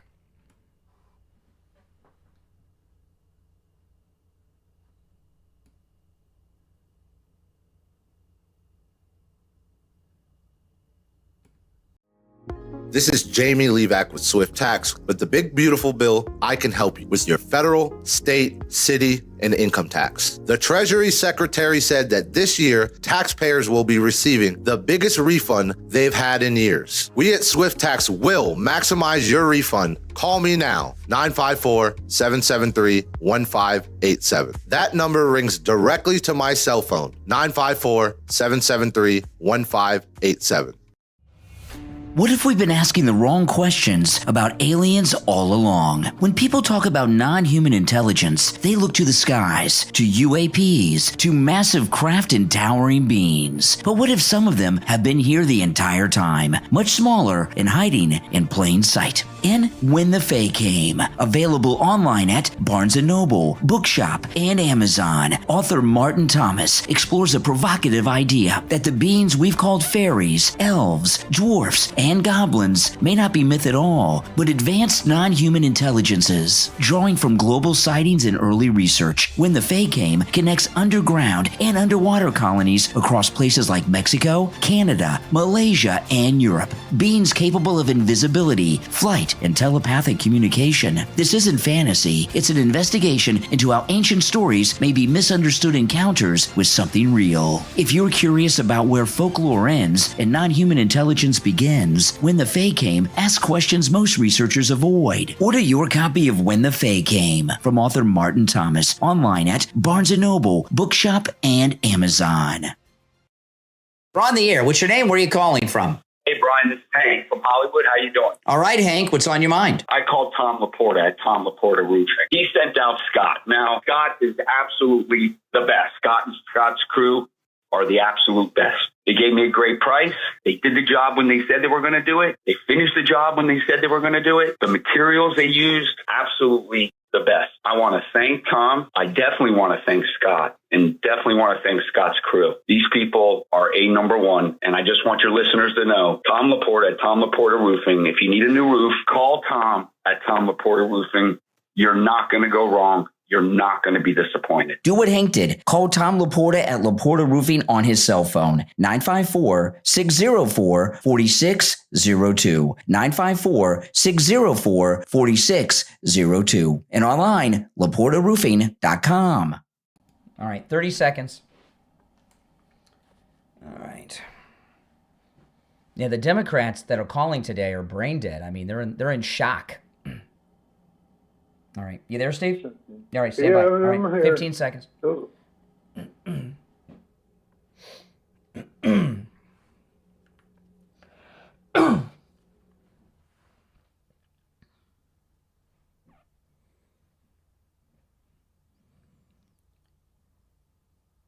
We're back. It's the Steve Kane Show, Florida's longest running radio show. I'm Brian Craig. Steve Kane back with us after a week off in the sick ward. Back with us, but today you're well, but our liberal callers, they seem pretty sick mentally on the phones today. Yeah. I mean, it's just removed from reality. I almost feel bad, you know.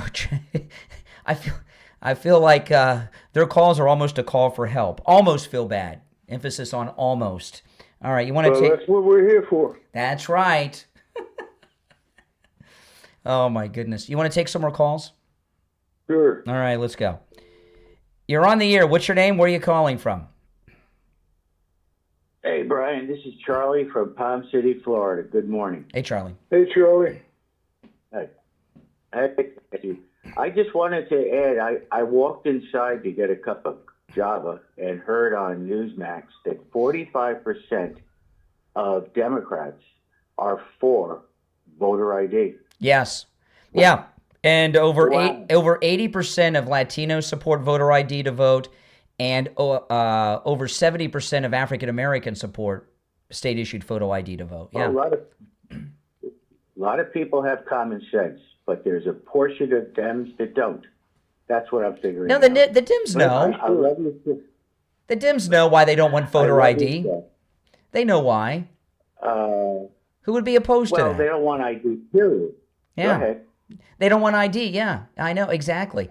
And the reason that blacks and Latinos want it overwhelmingly, it's 83% of Latinos want state-issued photo ID. 83% of Latinos.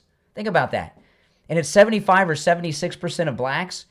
We're in a MAGA country. This is not Bad Bunny's country. This is a Trump nation, not a Bad Bunny nation. Well, I grew up in New York, and my parents were conservatives. I taught school for 1 year.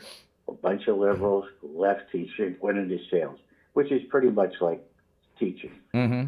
All right. Love your show, brother. I never miss it. All right. Take care. You have good taste in radio shows. I'll tell you that.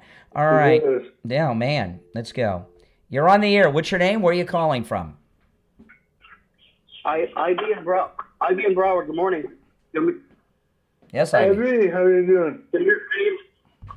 Hey, Uncle Steve, man, nice to have you back.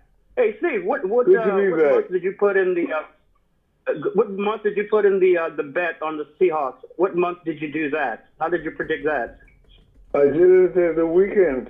They were the defensive team, and it looks to be a defensive game. I see.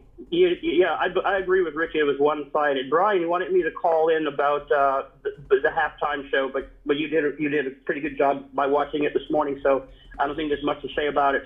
But my first take on it was the opening in the cane fields reminded me of, they wanted to say that, hey, we're all slaves. We all came from slavery. We should be as one, is what he's saying. I took it as a cotton field.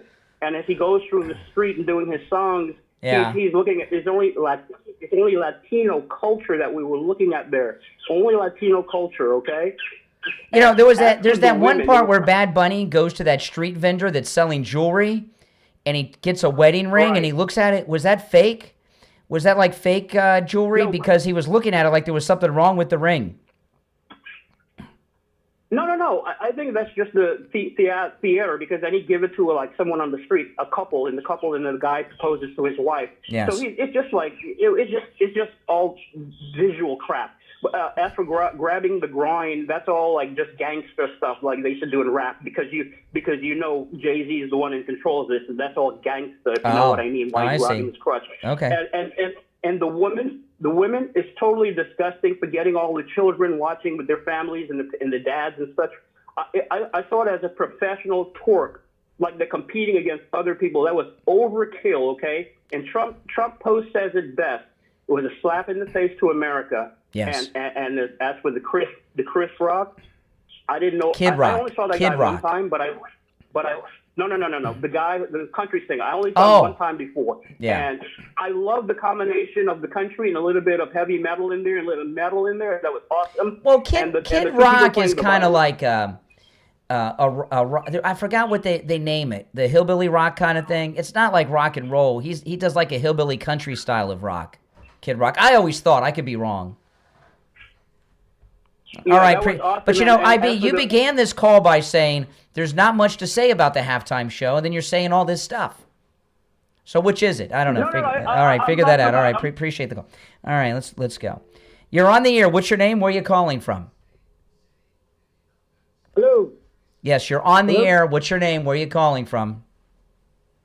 Oh, hey, this is Al. I'm calling from Baltimore. I just want to say you're probably the biggest faggot I've ever seen. Really? And Wow. then Uncle Tom. Yeah, that's nice. I appreciate that. Hey, it's nice to be the biggest of something. Before we move on, while we're waiting, I think that is the fourth dump of the day, Mike. Oh, my goodness. You know, usually, the day after, Steve, when we have liberal callers that are unhinged, like we've had all morning long, that to me is one of the most scientific of polls ever. I tell this to people often. When the Democrats are winning, they don't call in angry. They call in laughing at us, right, Steve? And we've had one deluded Democrat after another on the program today, which tells us one thing and one thing only, that Bad Bunny did not do the job that they expected him to do. I want to talk about Coastal Weight Loss Secret while we're waiting for the delay to re-engage. Coastal Weight Loss Secret's amazing. I lost over 35 pounds, but if you want to lose 235 pounds, 435 pounds, or even more, they can help you as well. And remember, with Coastal Weight Loss Secret, there's no pills or injections. It's all natural. That's why I look natural and look great. And I see some of these people like Kelly Osbourne is the one I'm talking about lately, because Kelly Osbourne's on a press junket right now. And I don't know which one of those shots or pills she's taken, but she does not look good. With Coastal Weight Loss Secret, you'll look like you want to look. You'll look great and perfect, like I do. I got my square jaw back, got my neck back, got a flat stomach. I weigh what I weighed 29 years ago. Call Coastal Weight Loss Secret. They can help you lose weight no matter where you are located, and schedule your no-charge consultation.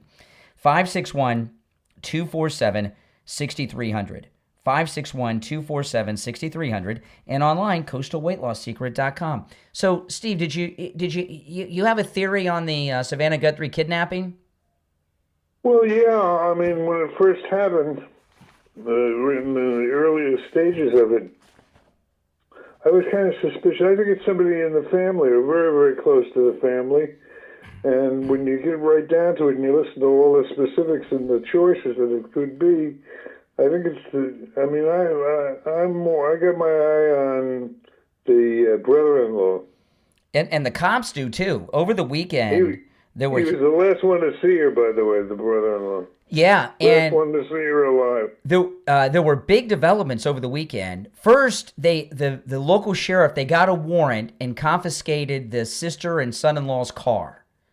And then 2 days later, Saturday night, late night, they came back to the house and did a massive investigation inside the house that went on for 3 hours. So they had some evidence, because they when they got the car, they got a warrant Families don't need warrants when they're looking for their missing mom. They just come look at my car. Please, weed me out so you can get on to the real people. But for them to get a warrant to confiscate the car, they had to have some evidence that they presented to a judge. And then to go back to the house, they must have found something in the car. And I was watching the news footage. They were in front of the sister's house Saturday night, and it was dark. And so you could see the flashlights inside the house that the police were using. Yeah, they were shooting pictures in the flash. Yeah, and it looked like they were in the garage. So they must have found, I'm assuming, blood or something in the garage. They found it seemed to me that the flashes and the lights were in the garage at the sister's house. And my first thought was, though, they're 50 miles from the border, and Savannah Guthrie and her mother are big never-Trumper liberals. I was assuming it was like a illegal Mexican kidnapping, because Mexico... Well, I think don't rule it out. I mean, that's part of my theory. Yeah. Kidnappings are big in Mexico. Big in Mexico. Yeah. You know, it's a big crime. And, if that's the case, who knows? But I still lean towards the sister and the son-in-law, because the sister she doesn't look normal in the video, Savannah Guthrie. She doesn't look like Savannah Guthrie and the brother in the video. A lot of people have commented on this. The sister looks like she's faking grief, to me. I mean, I could be wrong, but there's, usually when someone's murdered, we don't know there's been a murder yet, but when there's a murder, it's almost always somebody in the immediate circle. It's rarely somebody from the outside that does a murder, and over 90%. And most murders are because of sex or money. And, obviously with everything we've seen. All right, let's, the delay is re-engaged, so we'll try again. You're on the air. What's your name? Where are you calling from? Hey, Brian, this is Derek calling from Pittsburgh, Pennsylvania. How you doing? All right. Hey. Hey, so I'm calling. I got a few points I'd like to bring up. And by the way, it's good always talking with you. Hope you and your family's doing well. So like when I watch the Super Bowl and I seen the halftime show was coming up, I turned on Turning Point USA. Great, phenomenal show. That's the halftime show we definitely needed. Spectacular. But when the analysis I kind of have, though, is the actual halftime show on YouTube for the NFL is showing 10 million views right now. And Turning Point USA is pushing 20 million, nearly double the views. Yep. But my first point is, how many of those views do you think are actually from people that are feeling bad for the halftime show? They heard how bad it was and they were just curious. Yeah, a lot of rubbernecking. And turning there's I went and watched. I had to watch it so I could talk. I can't watch it. I can't talk about it unless I've seen it.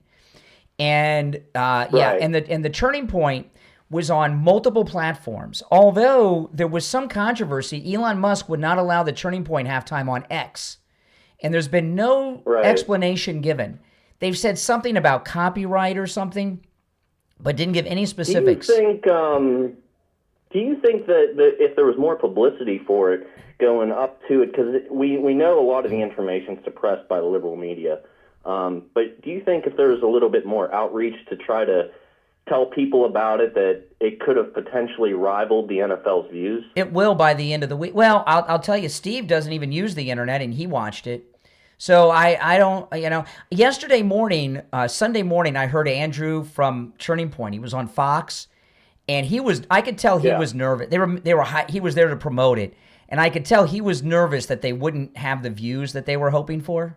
And then I saw him with Brian Kilmeade last night, and he was so excited. That's when they announced they had over the 20 million, before midnight last night. See, the thing with you can't compare the numbers to the Bad Bunny one, because what number Super Bowl was this last night?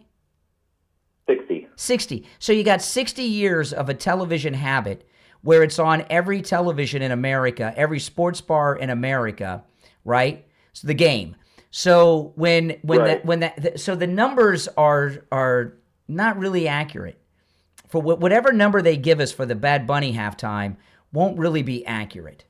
because they're on the coattails of a 60-year television habit in the country. You can't compare. For them to come out of the gate with these kind of numbers is historic. It really is. Right. When Well, you had to go there's through, also yeah, go ahead. There's a side point that I kind of wanted to bring up too, that actually speaks to it a little bit and to the halftime show. First off, the Super Bowl started off with Green Day, which we know is anti-government, and every song they sung was from American Idiot, which was definitely a bash towards Republicans because it was all about hate towards the Bush administration. But that's the story for another day. The first Bush. Yeah, that was the first blow. But in recent years, there's been some controversy about the NFL being scripted.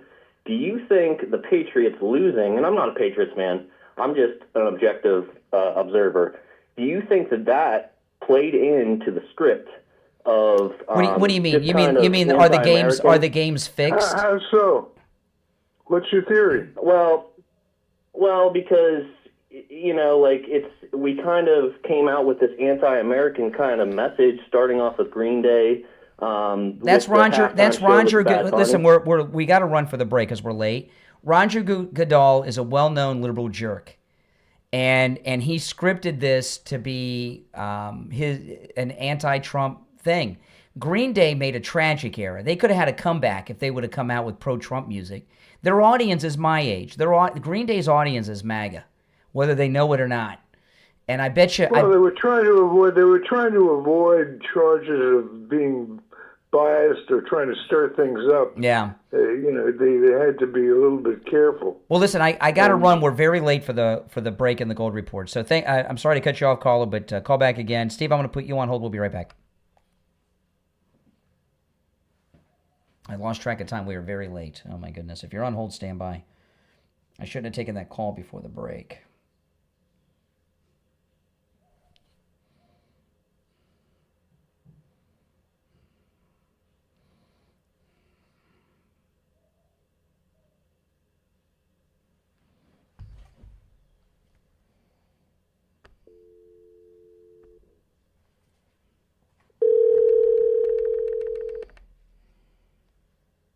Good morning. Hey there, I'll put you on hold just for a moment. I'll be right back with you. Stand by.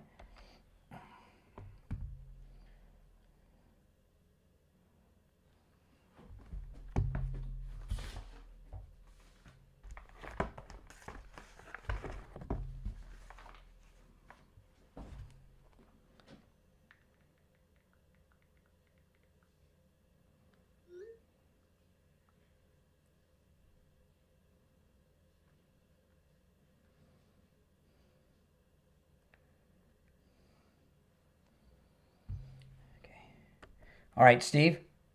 Yes. Okay, I'm going to conference William, and we got just over a minute, so stand by. Hold on. All right, sure, William, are you there? Yes. Okay, we're a little behind schedule. I'm sorry. We have 1 minute. We'll be back. Okay. I lost track of time. I shouldn't have taken that call before the break, Steve. I just lost track of time. All right, stand by. Less than a minute. We'll be back.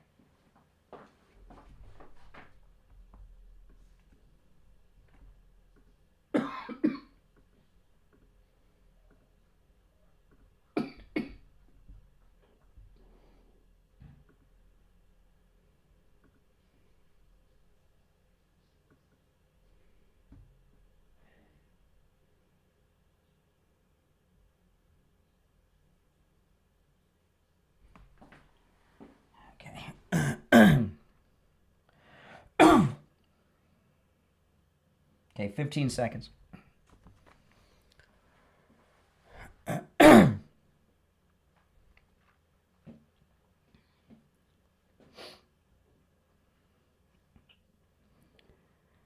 right, we're back. I'm Brian Steves here. It's time to check in with William Youngerman from the offices of William Youngerman Incorporated with our first gold and precious metals report of the week. William Youngerman, how are the metals starting the week off? Metals starting off upward, just as they ended last week. Last week we saw gold close at $4,966 on Friday. That was up $189.50 after trading as high as $4,972. Silver gained $6.88 on Friday. closing at $77.69 the ounce, while platinum was up $113 at $2,099, and palladium gained $52 at $1,682. The rally continues for gold and silver this morning. Gold up $34 right now at $5,000 per ounce. Wow. Silver up $1.51 at $79.20. Gold did trade as high as $5,047 so far overnight. Platinum up $21 at $2,078, and platinum down $21 at $2,078, and palladium down $19 at $1,663. So gold and silver continuing to dominate the metals group and proving to be very strong still this week. Yeah, you know, when it comes to gold and silver, what are your buy recommendations now in both? Pretty much anything and everything. You can pick and choose what you want. We have everything in stock for immediate delivery, and there's a good selection of the silver bars and all of the different government coins, which are great value. Silver eagles have gone up premium-wise, as we warned everybody they would. Those are up practically twice what the premium normally is on those. So people are maybe holding back on the silver eagles right now, but taking advantage of the other government-issued coins. Yeah. Well, listen, William Youngerman opens up at 10 a.m., and this is just amazing numbers. We're at numbers I just didn't think we'd see for years. I mean, we're in such a great place.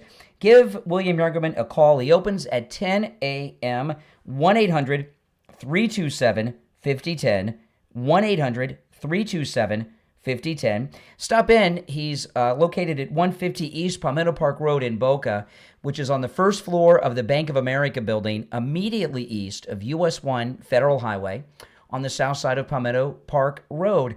On the first floor of the Bank of America, you can find both his address and phone number, WilliamYoungerman.com. And don't forget your Valentine's shop. William, what are some of the things you have available that are great Valentine's Day gifts, apart from the gold and silver coins and such?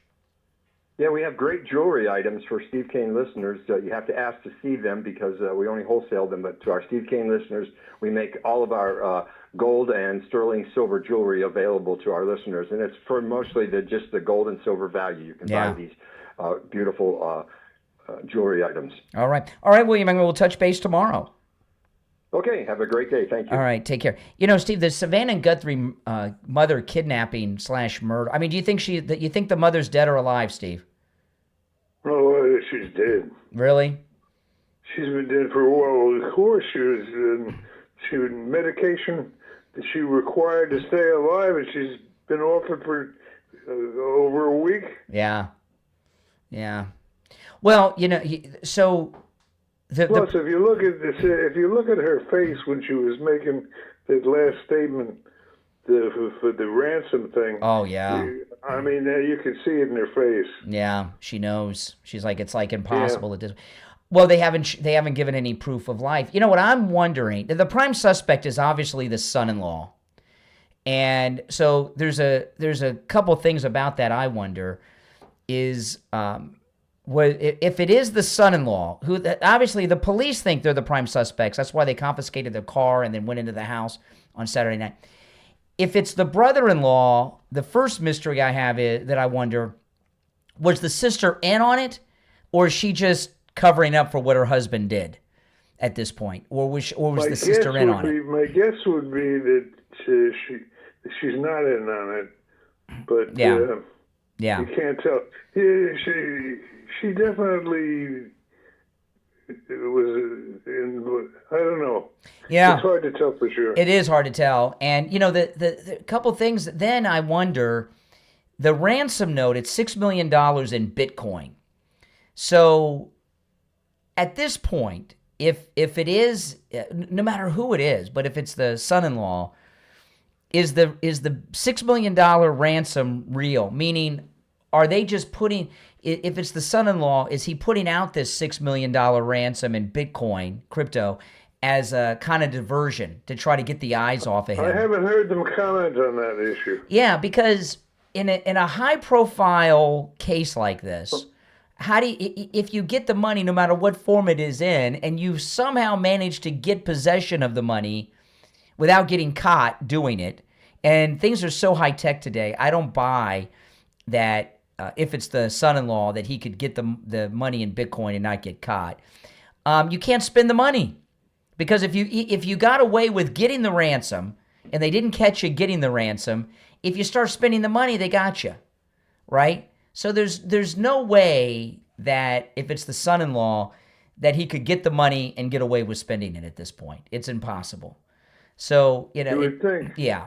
But, you know, I was talking with my wife about this, and a lot of people wonder, why would someone think they could get away with this with such a high-profile case? And, you know, my guess is, you know, people, when they conspire to do something like this, they get in this bubble, and I don't think they think too far ahead of the consequences, right? They think it can happen. I don't think they realized how much heat was going to come down, you know? And maybe they didn't realize how famous Savannah Guthrie was and how much attention that she'd bring to it. And she's so well connected. You know, well, I think that's why they picked her. Yeah, Senator Kelly over the weekend, who's about to get demoted by Pete Hegseth, injected himself into the story over the weekend. He lives in that town. Senator Kelly, soon to be demoted, and Gabby Giffords, they live in that town. And before this story was known to the news, Savannah Guthrie called him to see if she could help him. He did talk to the press over the weekend. But, this is really, I feel like this is such a public service announcement to our audience, because I'm hearing so many stories from our listeners. You know, February is American Heart and National Cancer Prevention Month. And, of course, I'm talking about Life Imaging FLA. And, you know, we were talking with William Youngin about Valentine's Day. And then we have Mother's Day, followed by Father's Day. You want to give the gift of life, your own life, to your family on these important days: Valentine's Day, Mother's Day, Father's Day. And all of I've heard from many of our listeners over the phones who have found out they have tumors, major heart conditions, including major blockage, all these conditions.